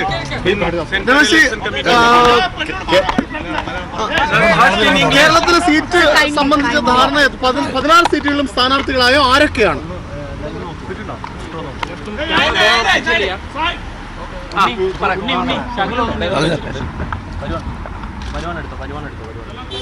Central election കമ്മിറ്റിയുടെ യോഗം ഇന്ന് അവസാനിച്ചിരിക്കുകയാണ്. 3 സീറ്റുകൾ ഒഴികെ ബാക്കി എല്ലാ സീറ്റുകളിലെയും സ്ഥാനാർത്ഥികളെ നിശ്ചയിച്ചു കഴിഞ്ഞിരിക്കുകയാണ്. ഓൾ ഇന്ത്യ കോൺഗ്രസ് കമ്മിറ്റിയിൽ നിന്ന് നിങ്ങൾക്ക് ഇത് സംബന്ധമായിട്ടുള്ള അറിയിപ്പ് ഒരു മണിക്കൂറിൽ കിട്ടുന്നതാണ്. വയനാട്, ആലപ്പുഴ ആൻഡ് ആറ്റിങ്ങൽ, ഈ 3 സീറ്റുകൾ തീരുമാനമായിട്ടില്ല. ഒരു തർക്കവുമില്ല. അത് ഓൾ ഇന്ത്യ കോൺഗ്രസ് കമ്മിറ്റി തീരുമാനിക്കും. അതിന്റെ തർക്കം അതിപ്പോൾ ഒരു മണിക്കൂറുള്ളിൽ സ്ഥാനാർത്ഥിയുടെ പേര് പ്രഖ്യാപിക്കും. അത് പ്രഖ്യാപിക്കാൻ ഞങ്ങൾക്ക് യാതൊരു അധികാരവുമില്ല. അത് ഓൾ ഇന്ത്യ കോൺഗ്രസ് കമ്മിറ്റിയും മാത്രമാണ് തീരുമാനിക്കുന്നത്. ഹൈക്കമാൻഡാണ് തീരുമാനിക്കുന്നത്. 3 സീറ്റുകൾ മാറ്റിവെക്കുന്നത് കാരണം പറയാമോ? അതിന്റെ കാരണം എന്ന് പറഞ്ഞാൽ കുറച്ചുകൂടി ഡിസ്കഷൻ ആവശ്യമുള്ളത് കൊണ്ട് അത് കോൺഗ്രസ് പ്രസിഡന്റ് തീരുമാനിക്കുകയാണ്. അത്രേ ഉള്ളൂ, വേറെ കാര്യമൊന്നും. ഇനി CEC കൂടേണ്ട കാര്യമില്ല. ആകെ കേരളത്തിൽ മൊത്തം 20 സീറ്റാണ്. 4 എണ്ണം ഘടകകക്ഷികൾ മത്സരിക്കുന്നു, 2 എണ്ണം മുസ്ലിം ലീഗ് മത്സരിക്കുന്നു, 1 കേരള കോൺഗ്രസ് M മത്സരിക്കുന്നു, 1 RSP മത്സരിക്കുന്നു. പറഞ്ഞു ബാക്കി 16 സീറ്റിലും കോൺഗ്രസ് ആണ് മത്സരിക്കുന്നത്. കൈപ്പത്തി ചിഹ്നത്തിലുള്ള സ്ഥാനാർത്ഥികളായിരിക്കും. KPCC പ്രസിഡന്റ് ഇവിടെ പറഞ്ഞതുപോലെ 16 സീറ്റിൽ 13 സീറ്റിലെ ഈ സ്ഥാനാർത്ഥികളുടെ അന്തിമ തീരുമാനം രാഹുൽ ഗാന്ധിയുടെ അധ്യക്ഷതയിൽ കൂടിയ കേന്ദ്ര തെരഞ്ഞെടുപ്പ് സമിതി യോഗം തീരുമാനിച്ചിട്ടുണ്ട്.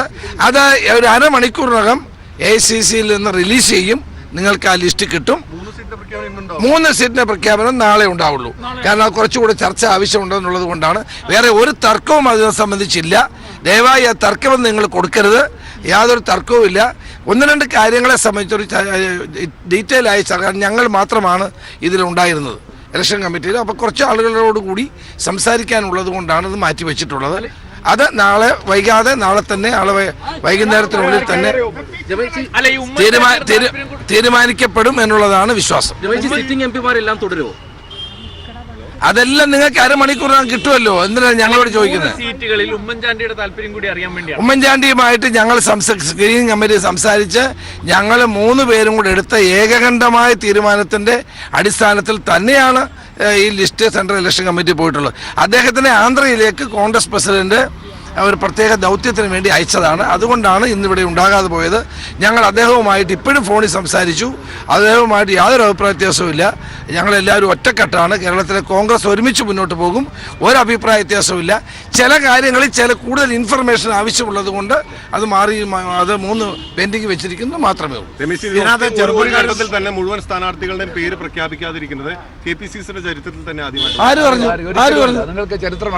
നിങ്ങൾ കൊച്ചുകുട്ടികളായ ഇതിനകത്ത് യുവാക്കൾക്കും സ്ത്രീകൾക്കുമുള്ള വനിതകൾക്കുമുള്ള പ്രാതിനിധ്യം എത്രയുണ്ടെന്ന്? See, there are total 20 seats in Kerala, and today the Central Election Committee, headed by Sri Rahul Gandhi, the Congress President, has approved 13 names from Kerala. 13.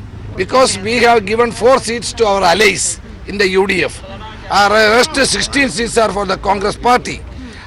Among the 16 seats, the Central Election Committee has decided 13 seats. 3 are pending. 4 more informations and more it is pending. By tomorrow evening it will be also clear. ഈ 3 സീറ്റുകളിൽ ഈ clear ചെയ്ത 13 സീറ്റുകളിൽ എത്ര വനിതാ സ്ഥാനാർത്ഥികളുണ്ട്? അത് ഞങ്ങൾക്ക് പറയാൻ അധികാരമില്ല. It is the primary duty of the Congress High Command to release the list. It is absurd that if we will do and we will announce, it is not correct. It is not the procedure.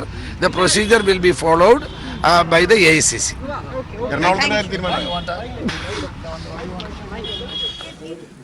ശരി, Shri M. Jayachandran, ഈ ഘട്ടത്തിൽ നമുക്ക് ഇതിലേക്ക് കൂടി ഒന്ന് പോകേണ്ടതുണ്ട്. അതായത് ഏകദേശം നമുക്ക് അറിയാം ഈ സ്ഥാനാർത്ഥികളെ സംബന്ധിച്ച് പുറത്തെത്തിയ ഔദ്യോഗികമായ പ്രഖ്യാപനമാണ് അരമണിക്കൂറിനുള്ളിൽ എത്തുമെന്ന് പറയുന്നത്.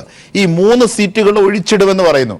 അതിന്റെ പേരാണ് തർക്കം എന്നത്. പക്ഷെ തർക്കമില്ല എന്നാണ് ചെന്നിത്തല അത് സംബന്ധിച്ച് വിശദീകരിച്ചത്. എങ്ങനെയാണ് അവിടെ മാധ്യമപ്രവർത്തകർ ചോദിച്ച പ്രധാനപ്പെട്ട കാര്യങ്ങൾ, സ്ത്രീ പ്രാതിനിധ്യം, യുവാക്കളുടെ പ്രാതിനിധ്യം, മറ്റുള്ള പാർട്ടിയിലെ വർക്കിംഗ് ചെയർമാൻമാരെ വരെ കൈപ്പത്തി നൽകി വിളിക്കുകയാണ്. പക്ഷേ പാർട്ടിയിലെ യുവതികൾക്കും അല്ലെങ്കിൽ സ്ത്രീകൾക്കും അല്ലെങ്കിൽ അവിടുത്തെ യുവാക്കൾക്കും ഒക്കെ പ്രാതിനിധ്യമുണ്ടോ? സാമുദായികമായ സന്തുലിത എങ്ങനെയാണ് നിലനിർത്തുന്നത്? ഈ കാര്യങ്ങളൊക്കെ ഒരു മാധ്യമപ്രവർത്തകന്റെ നിരീക്ഷണം ഈ ഘട്ടത്തിൽ അനിവാര്യമാണ്. ശ്രീ ജയചന്ദ്രൻ.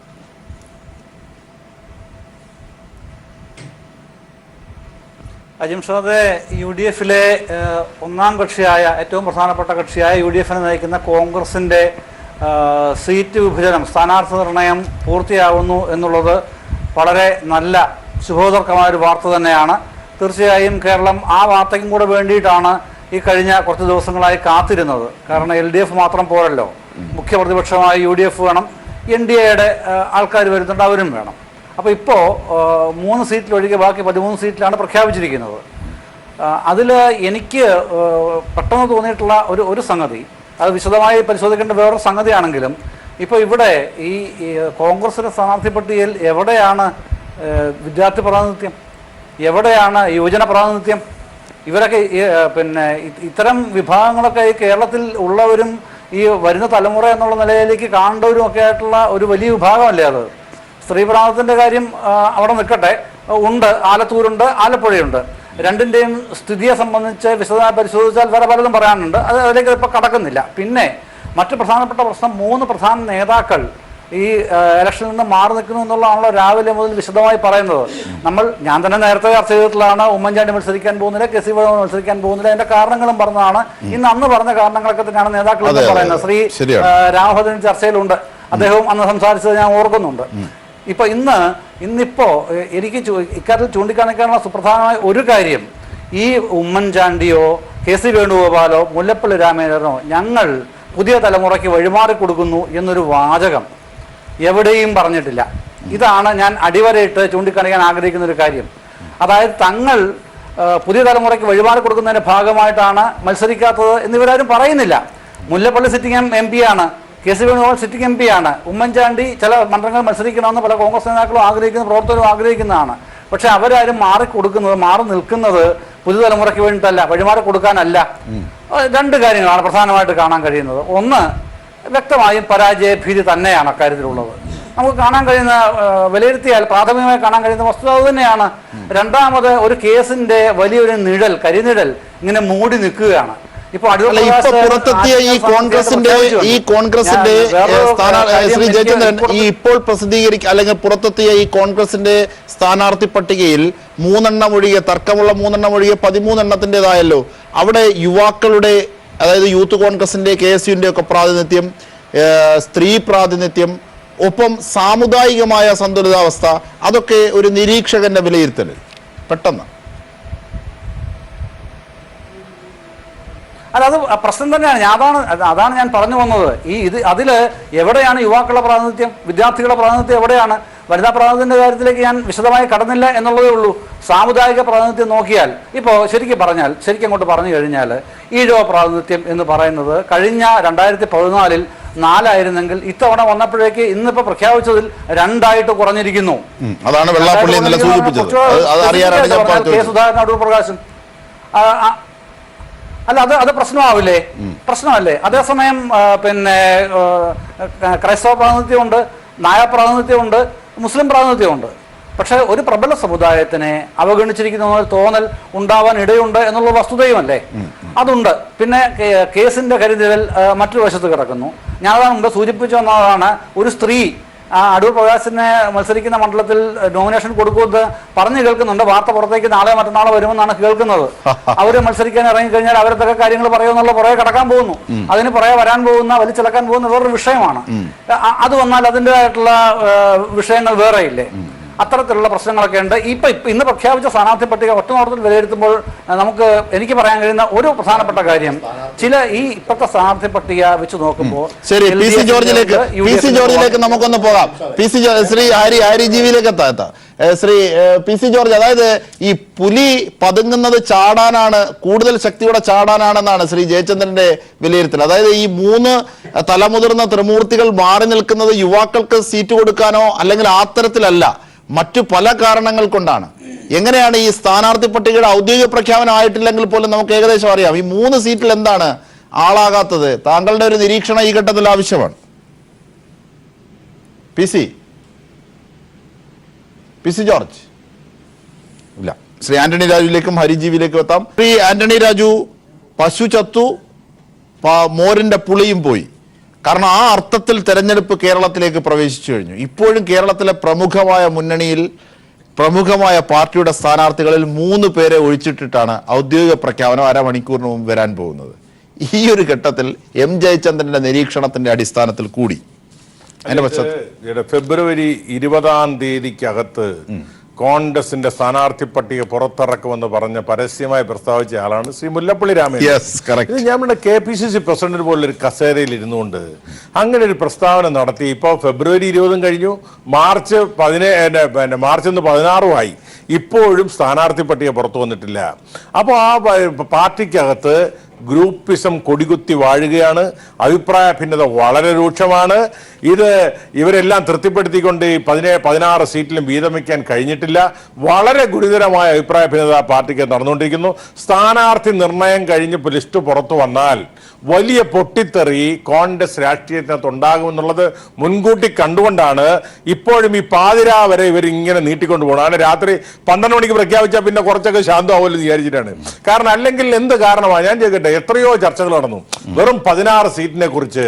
ഞാൻ ഇടതുപക്ഷ ജനാധിപത്യ മുന്നണി എന്തോ ആയിക്കൊണ്ട് പോട്ടെ, ഒരു മണിക്കൂറിനുള്ളിൽ സ്ഥാനാർത്ഥി നിർണയം കഴിഞ്ഞു, സീറ്റ് പ്രഖ്യാപിച്ചു, അഭിപ്രായ ഭിന്നത ഉണ്ടെങ്കിൽ പറഞ്ഞു തീർത്തു. അവിടെ ഞാൻ ചോദിക്കട്ടെ, കോൺഗ്രസ് പോലുള്ളൊരു പാർട്ടി ജനാധിപത്യമൊക്കെ നമുക്ക് പറയാം, പക്ഷേ ഇത് തെരഞ്ഞെടുപ്പ് വരുമെന്നുള്ളത് ഇന്നല്ലല്ലോ അറിഞ്ഞത്. എത്രയോ നാളുകൾ നിങ്ങൾക്ക് അറിയുന്നത്, എത്രയോ ഹോംവർക്ക് ചെയ്തതാ.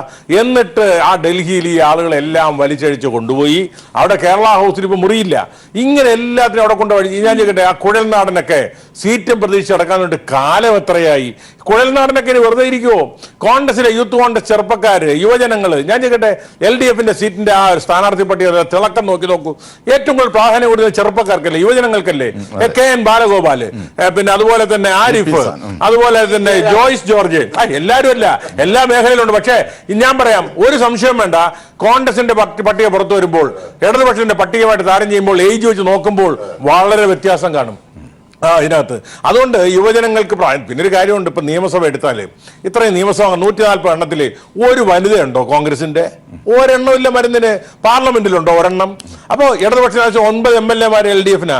അപ്പൊ അതുകൊണ്ട് സ്ത്രീകൾക്ക് ഇപ്പൊ കൊടുത്തിരിക്കുന്ന സീറ്റുകൾ തന്നെ ആ ഒരു പിന്നെ ആലത്തൂർ എവിടെയല്ലേ ഒരെണ്ണം കൊടുത്തിരിക്കുന്നത്. എന്താ അതിന്റെ സ്ഥിതി എന്താണെന്ന് അറിയാലോ. വയനാടോ ആലപ്പുഴയിലും ചിലപ്പം വരാൻ സാധ്യതയില്ലേ? വയനാടോ ആലപ്പുഴയോ? അല്ല, ഈ ആലപ്പുഴയൊക്കെ ഷാനിമോളെ കുരുതി കൊടുക്കാനല്ലേ. കാരണം ആരിഫിനെ പേടിച്ച് KC വേണുഗോപാൽ അന്ന് വരെ സ്ഥാനാർത്ഥിയാണെന്ന് പറഞ്ഞിട്ട് KC വേണുഗോപാൽ ആരിഫിന്റെ സ്ഥാനാർത്ഥി പ്രഖ്യാപനം വന്നു. പിറ്റേ ദിവസം പറഞ്ഞു ഞാൻ ആലപ്പുഴ ഇല്ല. അപ്പൊ ആലപ്പുഴ വിട്ടു. അപ്പൊ ഈ ഷാനിമോളിലേക്ക് അവിടെ കൊണ്ട് ബലിയാടാക്കുക എന്നുള്ളതല്ലേ ഇനിയുള്ളൂ. അപ്പൊ വനിതകളെ കൊടുത്തു എന്നുമായി ജയിക്കാത്ത 2 സീറ്റും കൊടുക്കുന്നു. കോൺഗ്രസിനെ സംബന്ധിച്ചിടത്തോളം ഇടതുപക്ഷ മുന്നണി ഫസ്റ്റ് റൗണ്ടും കഴിഞ്ഞ് സെക്കൻഡ് റൗണ്ടും കഴിഞ്ഞ് ഇന്ന് ഞാനിപ്പോ 2 മേഖലാ കൺവെൻഷൻ ഉദ്ഘാടനം ചെയ്തു. അതായത് പാർലമെന്റ് കൺവെൻഷൻ, നിയോജക മണ്ഡലം കൺവെൻഷൻ, മേഖലാ കൺവെൻഷൻ. മേഖലാ കൺവെൻഷൻ നാളെ കൊണ്ട് പൂർത്തിയാകുക. ഇവിടെ LDF ഇപ്പോഴും ഡൽഹിയിലെ സീറ്റ് ചർച്ച ഈ പാതിരാത്രിയും തീരില്ല. അപ്പോ തെരഞ്ഞെടുപ്പിൽ ഇപ്പൊ ഗോദയിൽ LDF മാത്രമേ ഉള്ളൂ. അതൊരു ചെറിയ കാര്യമല്ല. അതൊരു ഇലക്ഷനെ സംബന്ധിച്ചിടത്തോളം വളരെ നിർണായകമാണ്. ഇത് തെരഞ്ഞെടുപ്പിൽ വലിയ പ്രതിഫലനം ഉണ്ടാക്കും. ഇടതുപക്ഷ മുന്നണിക്ക് അനുകൂലമായി 2004 ആണോ ഹരി? അക്കണക്കിന് നോക്കുമ്പോൾ ഷെയിമാണ് ഹരി. ഞാൻ ഈ മറുപടി പറയുമ്പോൾ ഇടയ്ക്ക് ചാടി വിടരുത്. ഈ രാജുചേട്ടാ, ഒരു കാര്യം ഞാൻ പറയാം. തോക്കാൻ പോകുന്നതിന് തൊട്ട് മുമ്പ് വരെ ആത്മവിശ്വാസം വളരെ നല്ലതാണ്. അതൊരു സിനിമയെ പറഞ്ഞു കേട്ടിട്ടുണ്ട്. നമ്മൾ ഈ തെരഞ്ഞെടുപ്പ് കഴിഞ്ഞിട്ട് വീണ്ടും ഇവിടെ ചർച്ചയ്ക്ക് വരും. രാജുചേട്ടൻ ഉണ്ടാവില്ല, ഞാനും ഉണ്ടാവില്ല, ചർച്ച പറയാം. ഇതിനകത്ത് പ്രഖ്യാപിക്കാൻ പോകുന്ന എനിക്ക് ഞാൻ അഭിപ്രായം പറയില്ല. കാരണം എന്നെ സംബന്ധിച്ചിടത്തോളം ഈ പട്ടികയെക്കുറിച്ച് എനിക്ക് വലിയ ധാരണയില്ല. അദ്ദേഹം എങ്ങനെയാണ് കോൺഗ്രസ് പട്ടികയെ കുറിച്ച് സംസാരിക്കുന്നത് എനിക്കറിയില്ല. പക്ഷെ ഒരു കാര്യം ഞാൻ പറയാം, നിങ്ങൾ പറഞ്ഞല്ലോ നിങ്ങൾ ഇവിടെ ഈ 16 സീറ്റിൽ ജയിക്കാൻ വേണ്ടി നിൽക്കുകയാണെന്ന് എനിക്കറിയില്ല. 16 സീറ്റിൽ 20 സീറ്റിൽ അതിനകത്ത് ഈ 16 സീറ്റിനെ സംബന്ധിച്ചിടത്തോളം 16 സീറ്റ് നിങ്ങൾ പരിശോധിച്ച് നോക്കാം. മലബാറിൽ നിങ്ങൾ നിർത്തിയിരിക്കുന്ന സ്ഥാനാർത്ഥികളെ കുറിച്ച് വ്യക്തിഹത്യ നടത്താൻ ഞാൻ ആഗ്രഹിക്കുന്നില്ല. പക്ഷെ ജനങ്ങൾക്ക് ഇതിനെക്കുറിച്ച് വളരെ വ്യക്തമായിട്ട് അറിയാം. ശ്രീ ജയചന്ദ്രനെ പോലുള്ള ഒരു മാധ്യമ പ്രവർത്തകരൊന്നും ഇങ്ങനെ ഇത്തരത്തിലുള്ള കാര്യങ്ങൾ ഇവിടെ കോൺഗ്രസിനകത്ത് എന്തോ വലിയ കുഴപ്പം അല്ല. അത് മാത്രമേ ഉള്ളൂ നിങ്ങൾക്ക് പ്രതീക്ഷ. രാഷ്ട്രീയം സംസാരിക്കുന്നതിന് പകരം പറയുന്നത് മുഴുവൻ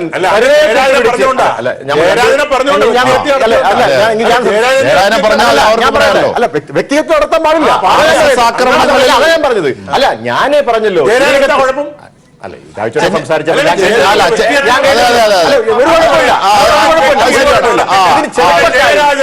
ചെറുപ്പക്കാരായിട്ടുള്ള അരമണിക്കൂറേ ഉള്ളൂ. അരമണിക്കൂർ കഴിഞ്ഞിട്ട് ഇതിനകത്ത് ചെറുപ്പക്കാർ എത്ര പേര് വരും? ഏറ്റവും ചെറുപ്പക്കാരായിട്ടുള്ള ആളുകൾ എവിടെയൊക്കെ മത്സരിക്കും നിങ്ങൾ പരിശോധിക്കുക. കേരളത്തിന്റെ CPM-ന്റെ ജനറൽ സെക്രട്ടറി കഴിഞ്ഞ ദിവസം കൊല്ലത്തെ സ്ഥാനാർത്ഥിയെ കുറിച്ച് പറഞ്ഞ കാര്യങ്ങൾ ജനങ്ങൾ കേട്ടു. പ്രേമേന്ദ്രനെ കുറിച്ച് അദ്ദേഹം പറഞ്ഞിട്ടുള്ളത് അദ്ദേഹം ജയിക്കാൻ പോകുന്നത് BJPയിലേക്ക് ചേരാൻ പോകുന്നു എന്നാണ് പറയുന്നത്. അത് ഇത് രാഷ്ട്രീയം പറയാൻ കഴിയാത്തത് കൊണ്ടാണ്. രാഹുൽചന്ദ്രനെ പോലുള്ള ആളുകൾ പോലും സംസാരിക്കുന്നത്, അദ്ദേഹത്തെ പോലുള്ള ആളുകൾ പോലും സരിതയെ കുറിച്ച്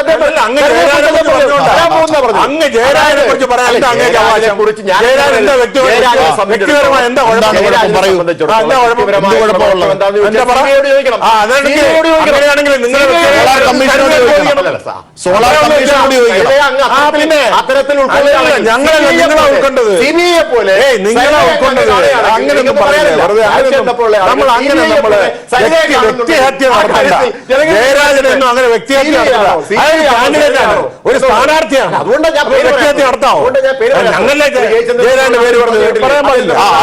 തീർച്ചയായും ചെന്നിത്തലയുടെ വാക്കുകളും അവിടുത്തെ വിവരങ്ങളും കൂടി അറിയാം. ചെന്നിത്തലയുടെ വാക്കുകളിലേക്ക്. ആകെ കേരളത്തിൽ മൊത്തം 20 സീറ്റാണ്.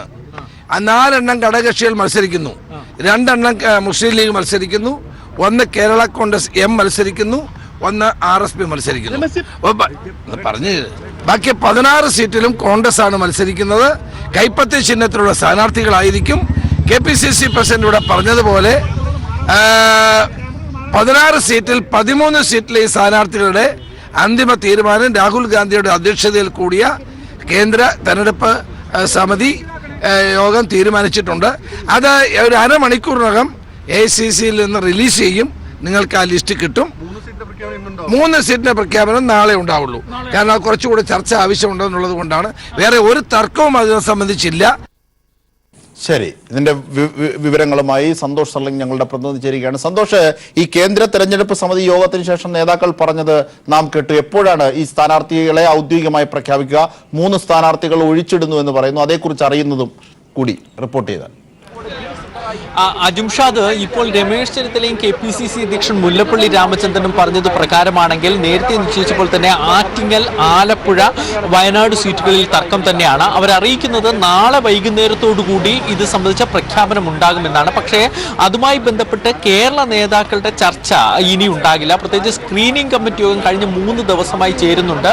മുല്ലപ്പള്ളി രാമചന്ദ്രൻ, രമേശ് ചെന്നിത്തല, ഉമ്മൻചാണ്ടി അടക്കമുള്ളവർ ചേരുന്ന സ്ക്രീനിംഗ് കമ്മിറ്റി യോഗം. ഇനി ആ സ്ക്രീനിംഗ് കമ്മിറ്റി യോഗം ഉണ്ടാകില്ല. പകരം ഹൈക്കമാൻഡ് ഇക്കാര്യത്തിൽ ഒരു തീരുമാനമെടുത്ത് പ്രഖ്യാപനം നടത്തുമെന്നാണ് നേതാക്കൾ പറയുന്നത്. അതിനായി ചില കൂടിയാലോചനകൾ വേണ്ടിവരും എന്ന് അദ്ദേഹം പറഞ്ഞു. പക്ഷേ ഇന്നത്തെ യോഗത്തിൽ ഈ കൂടിയാലോചനയിൽ പങ്കെടുക്കാത്ത ഒരാൾ എന്ന് പറയുന്നത് ഉമ്മൻചാണ്ടിയാണ്. സ്വാഭാവികമായി ഉമ്മൻചാണ്ടിയുമായിട്ട് ഇനി ആലോചിച്ചാണോ ഈ 3 സീറ്റുകളിലേക്കും തീരുമാനമെടുക്കേണ്ടത് എന്ന ചോദ്യമാണ് പ്രസക്തമാകുന്നത്. പക്ഷെ അതിനെക്കുറിച്ചുള്ള ചോദ്യത്തോട് രമേശ് ചെന്നിത്തല ഇതുവരെയുള്ള എല്ലാ തീരുമാനങ്ങളും ഒറ്റക്കെട്ടാണ് എന്നാണ് പറഞ്ഞൊഴിഞ്ഞത്. പക്ഷേ ഇപ്പോൾ പുറത്തു വരുന്ന ഈ 3 സീറ്റുകളുടെ കാര്യമെടുത്താൽ വളരെ നേരത്തെ തന്നെ വളരെ സജീവമായി AI ഗ്രൂപ്പുകളുടെ തർക്കം രൂക്ഷമായ ഒരു സീറ്റാണ് വയനാട് എന്ന് പറയുന്നത്.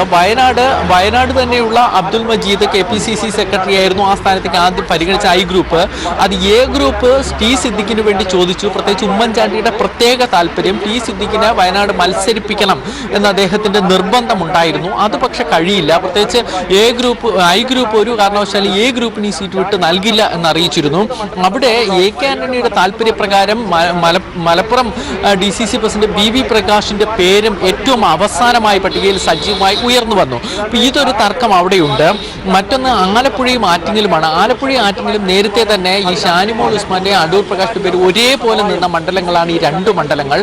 ആറ്റിങ്ങൽ മണ്ഡലത്തിൽ ഷാനിമോൾ ഉസ്മാൻ, ആലപ്പുഴയിൽ അടൂർ പ്രകാശ് എന്ന രീതിയിൽ ഒരു ഇക്വേഷൻസ് നേരത്തെ രൂപപ്പെട്ടെങ്കിലും ഒരു കാരണവശാലും ആറ്റിങ്ങലിൽ മത്സരിക്കില്ല എന്ന് ഷാനിമോൾ ഉസ്മാൻ വ്യക്തമാക്കി. പകരം വയനാട് തന്നെ ഷാനിമോൾ താല്പര്യം പ്രകടിപ്പിക്കുകയും ചെയ്തു. അങ്ങനെയെങ്കിൽ ജയിക്കുന്ന ഒരു സീറ്റ് എന്ന നിലയിൽ MLA സ്ഥാനത്ത് നിന്നാണ് അടൂർ പ്രകാശിനെ കൊണ്ടുവരുന്നത്. അദ്ദേഹത്തിന് ആലപ്പുഴ നൽകുക, ഈ വയനാട്ടിലേക്ക് ഷാനിമോളിനെ കൊണ്ടുപോകുക എന്ന രീതിയിൽ ഏതെങ്കിലും തരത്തിലുള്ള ചർച്ചകൾ മുന്നോട്ട് പോയോ എന്നുകൂടി സംശയിക്കേണ്ടിയിരിക്കുന്നു. ആറ്റിങ്ങലിലേക്ക് ഒരു സ്ഥാനാർത്ഥി കണ്ടെത്തേണ്ടി വരും. അല്ല എങ്കിൽ ആറ്റിങ്ങലും ആലപ്പുഴയിലും ആര് വേണം എന്ന കാര്യത്തിൽ ഇനി AI ഗ്രൂപ്പുകൾ തമ്മിൽ ഒരു തീരുമാനത്തിൽ എത്തണം. വയനാടും ഈ പറഞ്ഞതുപോലെ A ഗ്രൂപ്പിന് വേണോ അതോ I ഗ്രൂപ്പ് തന്നെ തുടരണമോ എന്ന കാര്യത്തിലും തീരുമാനം വേണം. അതായിരിക്കാം ഇപ്പോൾ തർക്കത്തിലേക്ക് എത്തുന്നത്. എന്തായാലും സമീപകാല ചരിത്രത്തിലൊന്നും ഈ 16 സീറ്റുകൾ ഇങ്ങനെ 2 ഘട്ടമായി കേരളത്തിൽ പുറത്തിറക്കിയിട്ടില്ല. ഹൈക്കമാൻഡിനും അതാണ് ഒരു അതൃപ്തി എന്ന് വേണമെങ്കിൽ പറയാം. ഹൈക്കമാൻഡ് ഈ 16 സീറ്റ് ഒരുമിച്ച് തന്നെയാണ് ഇതുവരെ പ്രഖ്യാപിച്ചിട്ടുള്ളത്. കാരണം ഏറ്റവും ചെറിയ സംസ്ഥാനങ്ങൾ ഒന്നായിട്ടാണ് കേരളത്തെ പരിഗണിക്കുന്നത് പോലും. അവിടെ നിന്നാണ് തർക്കം മൂലം ഇത് തന്നെ 2ആയി പ്രഖ്യാപിക്കേണ്ട ഒരു സാഹചര്യം ഉണ്ടായിരിക്കുന്നത്. അരമണിക്കൂറിനകം ആദ്യ ലിസ്റ്റിൽ ഉൾപ്പെടുന്ന 13 മണ്ഡലങ്ങളുടെ സ്ഥാനാർത്ഥി പട്ടിക പുറത്തു വരും. അത് ഇപ്പോൾ നമുക്ക് ലഭിക്കുന്ന പ്രകാരം സാധ്യത ലിസ്റ്റാണ്. തിരുവനന്തപുരം, പത്തനംതിട്ട, മാവേലിക്കര തുടങ്ങിയ സ്ഥലങ്ങളിൽ സിറ്റിംഗ് MPമാർ തന്നെ മത്സരിക്കും. ഇടുക്കിയിൽ ഡീൻ കുര്യാക്കോസിന് ഏതാണ്ട് ഉറച്ചൊരു സാഹചര്യമാണ് ഇപ്പോൾ പുറത്തു വരുന്നത്. എറണാകുളത്ത് KV തോമസ് തന്നെയായിരിക്കും. KV തോമസിന് സാധ്യതയില്ല. ഹൈബി ഈഡൻ എന്ന പേര് സജീവമായി ഉയരുന്നുണ്ട്. പക്ഷേ KV തോമസ് ആട്ടെ പ്രചാരണം തുടങ്ങിയ ആത്മവിശ്വാസത്തിലാണ്. അദ്ദേഹം ഡൽഹിയിൽ തന്നെ ഇപ്പോഴും ഉണ്ട്. ഈ സ്ഥാനാർത്ഥി പ്രഖ്യാപനം കഴിഞ്ഞതിന് ശേഷമേ മടങ്ങിയുള്ളൂ എന്നാണ് അറിയിച്ചിട്ടുള്ളത്. അദ്ദേഹത്തിനായിരിക്കാം ഇപ്പോൾ ഒരു സാധ്യത. പക്ഷേ ഹൈബി ഈഡന്റെ സാധ്യത അതേപോലെ പറയുന്നുണ്ട്. മറ്റൊന്ന് ചാലക്കുടി ബെന്നി ബെഹനാൻ, അത് ഒറ്റ പേര് തന്നെയാണ്. തൃശ്ശൂരിൽ TN പ്രതാപനും, ആലത്തൂരിൽ രമ്യ ഹരിദാസ്, പാലക്കാട് PK ശ്രീകണ്ഠൻ എന്ന പേരാണ് ഇപ്പോൾ സജീവമായുള്ളത്. വടകരയിലാണ് വിദ്യാ ബാലകൃഷ്ണൻ കോഴിക്കോട് കൗൺസിലിന്റെ പേര് വന്നിരുന്നു. പക്ഷേ അത് പ്രാദേശികമായി തന്നെ വലിയ എതിർപ്പ് ഇതിനിടയിൽ ഉണ്ടായി. രാജ്മോഹൻ ഉണ്ണിത്താന്റെ പേര് വടകരയിൽ പറഞ്ഞു കേൾക്കുന്നുണ്ട്. കോഴിക്കോട് MK രാഘവൻ തന്നെയാണ്. കണ്ണൂരിൽ K സുധാകരൻ, കാസർഗോഡ് സുബ്രാവ്. ഈ 3 മണ്ഡലങ്ങളിൽ അവസാന മണ്ഡലങ്ങളിൽ ഒരു തർക്കവും ഇപ്പോഴില്ല. എന്തായാലും അരമണിക്കൂറിനകം AICC ഇന്ന് ലിസ്റ്റ് ഇറങ്ങും. ഇതിനു മുമ്പ് കോൺഗ്രസ് 2 സ്ഥാനാർത്ഥി പട്ടിക പുറത്തിറക്കിയതും ഇത്രയേറെ 9:30 ശേഷമാണ്. അതുകൊണ്ട് തന്നെ ഒരു 9:30 ശേഷം 10 മണിക്ക് ഉള്ളിൽ സ്ഥാനാർത്ഥി പട്ടിക കേരളത്തിന്റെ പുറത്തു വരുമെന്നാണ് പ്രതീക്ഷിക്കുന്നത്. അജിം ഷാ, തീർച്ചയായും ഒരു ഇടവേളയ്ക്ക് ശേഷം വേഗം തിരിച്ചെത്താം. ICL news and views. നാളെ എന്റെ പിറന്നാളാ. ഓ, അത് മറന്നല്ലോ. എന്താ വാങ്ങിത്തരിക? കല്ല് വെച്ച കമ്മൽ? കാണാൻ നല്ല ഫിനിഷും ഭംഗിയും വേണം. സ്വർണത്തിന്റെ വിലയും കല്ലിന്റെ വിലയും വേറെ വേറെ കാണിച്ചിട്ടുണ്ടോന്ന് പ്രൈസ് ടാഗ് നോക്കി വാങ്ങണം. എല്ലാം നന്നാവണമെങ്കിൽ മലബാർ ഗോൾഡ് ആൻഡ് ഡയമണ്ട്സിൽ തന്നെ പോണം. സ്വർണത്തിന് സ്വർണത്തിന്റെ വില, കല്ലിന് കല്ലിന്റെ വില. സമാനതകളില്ലാത്ത സുവർണാനുഭവം മലബാർ ഗോൾഡൻ ഡയമണ്ട്സ്. ഭൂമിയിൽ വാഴാം, ഈ ലോകം പറഞ്ഞു ഒരു ആപ്പിഫിസ്. പക്ഷെ ഈ കുമിളകൾ പറഞ്ഞു വരൂ, പുതിയ ആകാശം തേടി പോകാം. നോക്ക്, ഓരോ ലക്ഷ്യത്തിലും നിന്റെ പേരുണ്ട്. ഈ കുസൃതി കുമിളകൾ പോലെ പറന്നുയരുകയാണ് നിന്റെ കർമ്മം. Happy Fizz, feel the Fizz. Prime time brought to you by Seat Tire. Seat Mileage X3, the 1 lakh kilometer tire. Prime time brought to you by Geo Digital Life and Seat Tire. Geo Digital Life on the world's largest mobile data network. Seat Mileage X3, the 1 lakh kilometer tire.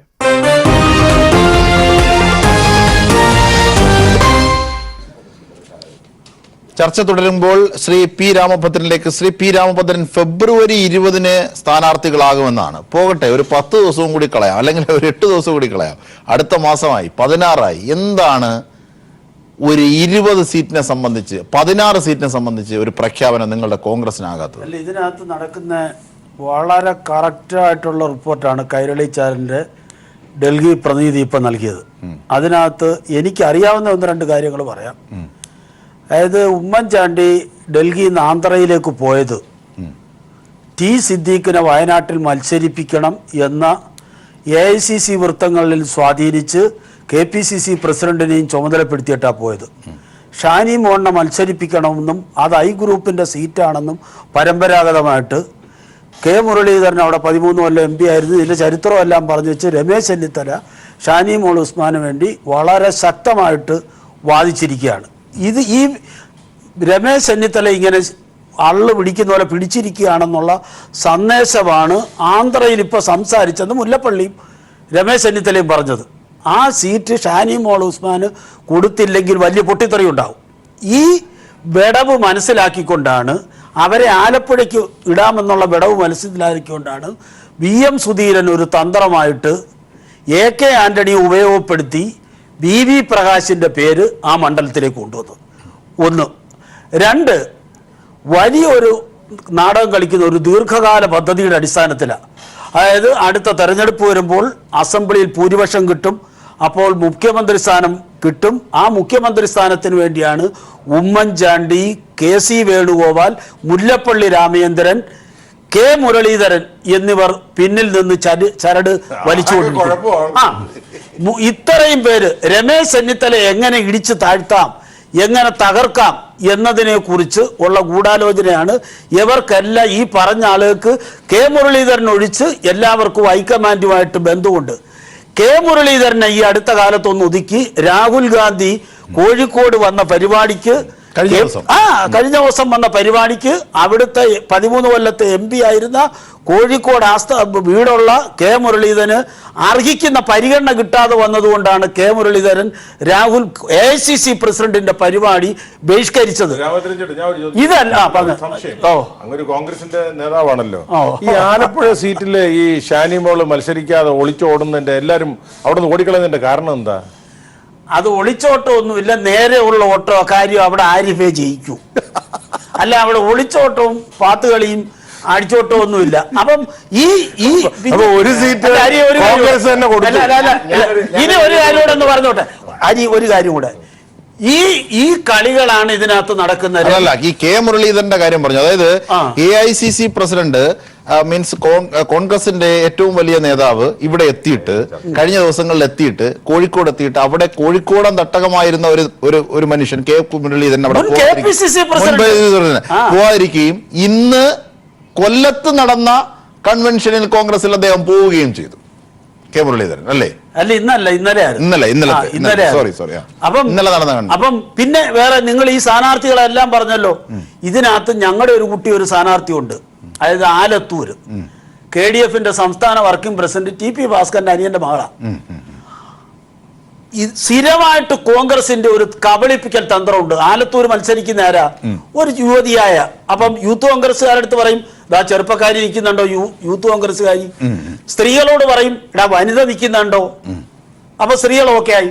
പട്ടികജാതിക്കാരോട് പറയും ഇടാ പട്ടികജാതിക്കാർ നിൽക്കുന്നുണ്ടോ. ഒരേപോലെ 3 വിഭാഗങ്ങളെ കബളിപ്പിക്കുന്നതിന് വേണ്ടിയാണ് സ്ഥാനാർത്ഥി list പുറത്തു വരുമ്പോൾ യുവജനങ്ങൾക്കും വിദ്യാർത്ഥികൾക്കും തൊഴിലാളി പ്രവർത്തകർക്കും, അതായത് INTUC-ക്കും മഹിളാ കോൺഗ്രസിനും സേവാദളിനും കോൺഗ്രസിന് വേണ്ടി വിറവ് വെട്ടുകയും വെള്ളം കോരുകയും ചെയ്യുന്ന ആർക്കും അർഹമായ പരിഗണന നടക്കാൻ പോകത്തില്ല. 3 പേർ കൂടെ കൊടുത്ത സീറ്റ് ഇത് സ്ഥിരം കബളിപ്പിക്കും. ആര് ആ സീറ്റ് ആലത്തൂരും? ആ സീറ്റ് ഏതാന്ന് എല്ലാവർക്കും അറിയാലോ. പിന്നെ ഞങ്ങളുടെ വീട്ടിലെ ഒരു കൊച്ചിനെ കുറിച്ച് എന്നെ കൊണ്ട് പറയിക്കണം. അങ്ങനെ കോൺഗ്രസിലെ നേതാവായിട്ട്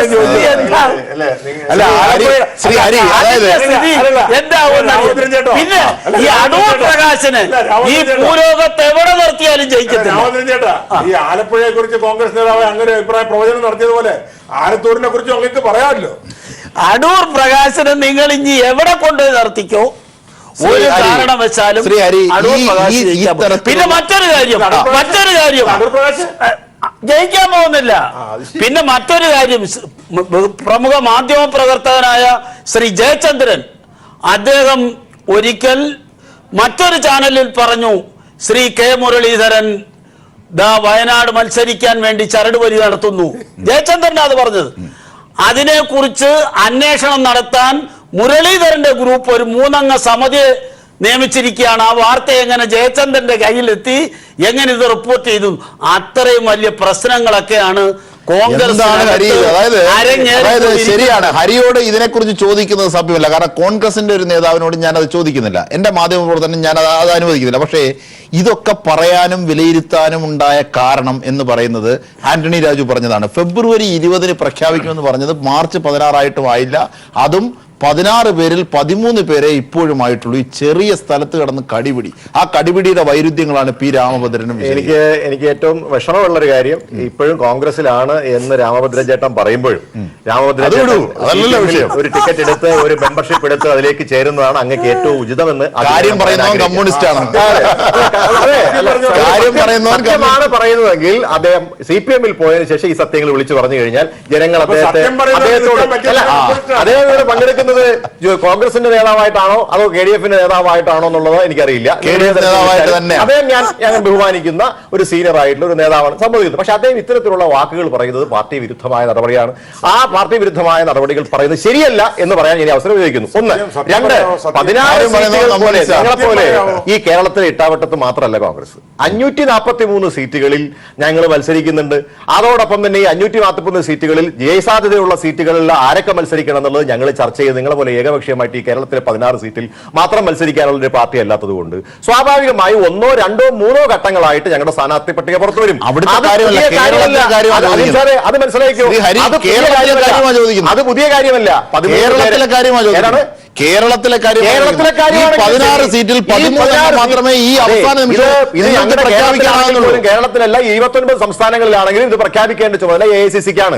AICC ഇത് പറയൂ. അത് ബഹുമാനായ പ്രതിപക്ഷ നേതാവ് പക്ഷേ 3 പറഞ്ഞല്ലോ. അതൊന്നും അവരെന്താ പ്രഖ്യാപിക്കാത്തത്? അതല്ല എന്റെ പ്രൊസീജിയർ. അതുകൊണ്ട് ചിലപ്പോൾ അവർ 2 ഘട്ടമായിട്ട് പ്രഖ്യാപിക്കും. ഇനിയും 38 ദിവസമുണ്ട്. ഈ 38 ദിവസത്തിനകത്ത് ഇതിനകത്തൊന്നും തീരാൻ പോകുന്നില്ല. അതുകൊണ്ട് ഒരു കാര്യം ഞാൻ പറയാൻ ആഗ്രഹിക്കുന്നു. വിജയസാധ്യതയുള്ള ഇനി ഞാൻ ഇദ്ദേഹത്തിന്റെ ഇപ്പൊ ചേട്ടൻ പറഞ്ഞു രമ്യ ഹരിദാസിനെ കുറിച്ച്. രമ്യ ഹരിദാസ് ജവഹർ ബാലജന വേദിയുടെ സംസ്ഥാന കോർഡിനേറ്ററാണ്. ജവഹർ ബാലജന വേദിയുടെ സംസ്ഥാന കോർഡിനേറ്റർ മാത്രമല്ല വളരെ മിടുക്കിയായ പെങ്കൊച്ചാണ്. അതുകൊണ്ടാണ് കോൺഗ്രസ് അവര് ഇപ്പോ ബ്ലോക്ക് പഞ്ചായത്തിന്റെ പ്രസിഡന്റാണ്, കോൺഗ്രസിന്റെ ബ്ലോക്ക് പഞ്ചായത്ത് കോഴിക്കോട്. ഷാനിമോൾ ഉസ്മാൻ ആലപ്പുഴയിൽ നിന്നാൽ സുഖമായി ജയിക്കും എന്നുള്ള കാര്യത്തിൽ ഒരു സംശയവും എനിക്കില്ല. വയനാടാണ് വയനാട് സഹതാപത്തിന്റെ ഒരു സ്വഭാവം ഉണ്ടാകാം. വയനാട് എന്തിനാണ് ഞാൻ പറയട്ടെ, എവിടെ പ്രഖ്യാപിക്കുന്ന എനിക്കറിയില്ല. എന്നാലും ഞാൻ പറയാണ്, കേരളത്തിൽ എവിടെ നിന്ന് മത്സരിക്കാനും യോഗ്യതയുള്ള നേതാവാണ് AICCയുടെ സെക്രട്ടറി ആയിരുന്ന ഷാനിമോൾ ഉസ്മാൻ. അത് മാത്രമല്ല, ആലപ്പുഴക്കാരിയായിട്ടുള്ള ശ്രീമതി ഷാനിമോൾ ഉസ്മാൻ അവിടെ തന്നെ മത്സരിക്കണം എന്നാണ് എന്റെ വ്യക്തിപരമായ അഭിപ്രായം. ഇനി ഈ പറയുന്ന വയനാട്ടിലേക്ക് പോയാലും അവർക്ക് അവിടെ മത്സരിക്കാനുള്ള എല്ലാ അവകാശമുണ്ട്, ഒരു സംശയവുമില്ല. ഇനി ഒരു വൈരാഗ്യം എനിക്കില്ല. ഞാൻ ഏറ്റവും കൂടുതൽ എന്റെ ഒരു സീനിയർ നേതാവാണ് അവര്. അത് മാത്രമല്ല, നിരുത്തരവാദിത്തപരമായി രാമോദ്രൻ ചേട്ടൻ പറഞ്ഞതൊന്നും പറയില്ല. കാരണം ഒരു കോൺഗ്രസിന്റെ ഉത്തരവാദിത്തപ്പെട്ട സ്ഥാനത്തിരിക്കുന്ന ഒരാളാണ് ഞാൻ. എന്റെ സംശയം ഇതാണ്, KC വേണുഗോപാലിനെ പോലെ നിങ്ങളുടെ കേന്ദ്രത്തിൽ ഇത്രയേറെ വലിയ സ്വാധീനമുള്ള നേതാവ് പോലും നിൽക്കാതെ ഓടിപ്പോകുന്ന ഒരു മണ്ഡലത്തിൽ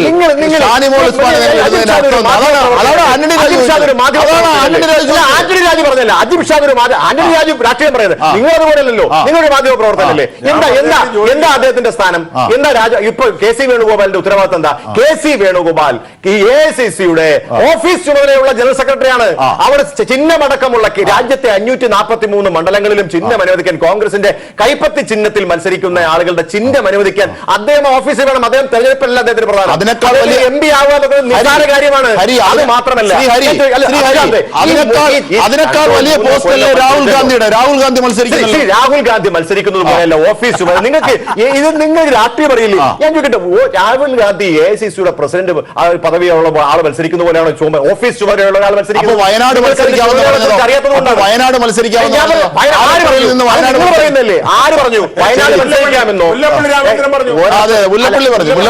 ശ്രീ M ജയചന്ദ്രൻ, ഏറ്റവും പുതിയത് എറണാകുളത്ത് KV തോമസ് അല്ല ഉണ്ടാവുക എന്ന്. അങ്ങനെയാണെങ്കിൽ IB ഈഡൻ തന്നെ ആയിരിക്കും.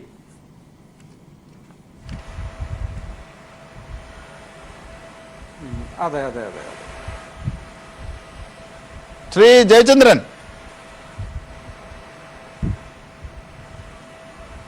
കേൾക്കാം. അതായത് എറണാകുളത്ത് KV തോമസിന് സീറ്റില്ല. എറണാകുളത്ത് അതിന്റെ അനുരണനങ്ങൾ എങ്ങനെയായിരിക്കും? അതെ KV തോമസിന് സീറ്റില്ല. അല്ല, അത് ഇപ്പോ ഈ എറണാകുളത്തെ കേരളത്തിലെ പൊതുവായ പല മണ്ഡലങ്ങളിലും ഉള്ള സവിശേഷത ഇപ്പൊ എറണാകുളത്തും UDF നേരിടുന്നുണ്ട്. P രാജുവിന്റെ സ്ഥാനാർത്ഥിത്വം ചെറിയ കാര്യമായിട്ട് അവർക്ക് കാണാൻ കഴിയുന്നില്ല എന്നുള്ളതിന്റെ വലിയൊരു റിസൾട്ടാണ്, അല്ലെ ഔട്ട്കമാണ് ഇപ്പൊ ഈ ഹൈബ്രിഡിന്റെ സ്ഥാനാർത്ഥിത്വം എന്ന് തന്നെ വിലയിരുത്തേണ്ടി വരും. അപ്പോൾ യുവാക്കളുടെ പ്രാതിനിധ്യത്തിന്റെ ആ ഒരു പ്രശ്നവും മറികടക്കുന്നുണ്ട് കോൺഗ്രസ് സമർത്ഥമായിട്ടപ്പോൾ. ഹൈബ്രിഡിന് അവിടെ നല്ല സ്ഥാനാർത്ഥിയാണ്. രാജീവിനെ പോലെ തന്നെ ഇപ്പോൾ സിറ്റിംഗ് MLA-മാണ്. രാജീവിനെ പോലെ തന്നെ നന്നായി മത്സരിക്കാൻ കഴിയുന്ന നല്ല സ്ഥാനാർത്ഥിയാണ് ഹൈബി-ഈഡൻ. അക്കാര്യത്തിലൊന്നും തർക്കമില്ല. അത് എറണാകുളത്തെ വളരെ നല്ല മത്സരമായിരിക്കുകയും ചെയ്യും. പക്ഷേ ഇവിടെ ഈ കാണേണ്ട UDF, പ്രത്യേകിച്ച് കോൺഗ്രസ് കാണേണ്ട സുപ്രധാനമായ മറ്റൊരു വിഷയമുള്ളത്, കേരളത്തിലെ ഈ 20 മണ്ഡലങ്ങളിൽ ഒരു സവിശേഷമായ ഒരു സാഹചര്യം ഉരുത്തിരിയാൻ പോകുന്നു. നമ്മൾ സാധാരണ ഈ തെരഞ്ഞെടുപ്പിൽ വിലയിരുത്തുന്ന റൈറ്റ് വിങ് വോട്ട്സ്, വലതുപക്ഷ വോട്ടുകൾ പിന്നെ ഡിവൈഡ് ചെയ്യപ്പെടുകയാണ് ഈ ഇലക്ഷനിൽ. അതൊരു പ്രത്യേകതയാണ്. LDF-ന്റെ വോട്ടുകൾക്ക് അത് സമാഹരിച്ച് ഒന്നായിട്ട് തന്നെ പോൾ ചെയ്യപ്പെടുന്നു. അത് അങ്ങനെ നിലനിൽക്കുന്നു.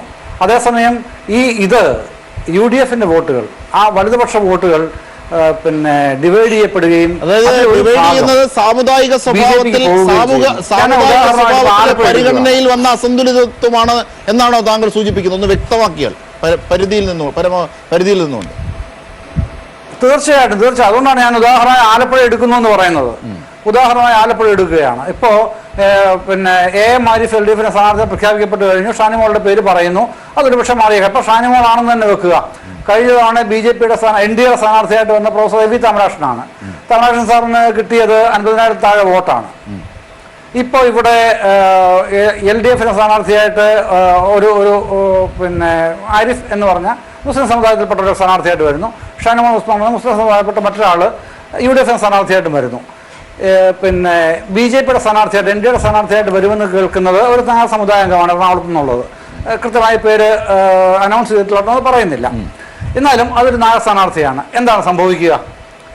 എന്താണ് സംഭവിക്കുക എന്നുള്ളത് ഏകദേശ ധാരണയുള്ള ആൾക്കാർക്ക് ഊഹിക്കാൻ കഴിയുന്നതേ ഉള്ളൂ. LDFന്റെ വോട്ടുകൾ ഒന്നാകെ അങ്ങനെ പോൾ ചെയ്യുകയും അഡീഷണൽ ആയിട്ട് ആരിഫിന് കിട്ടാവുന്ന വേറെ കുറച്ച് വോട്ടുണ്ട് അതും പോൾ ചെയ്യുകയും ചെയ്യും LDFന് അനുകൂലമായിട്ട്.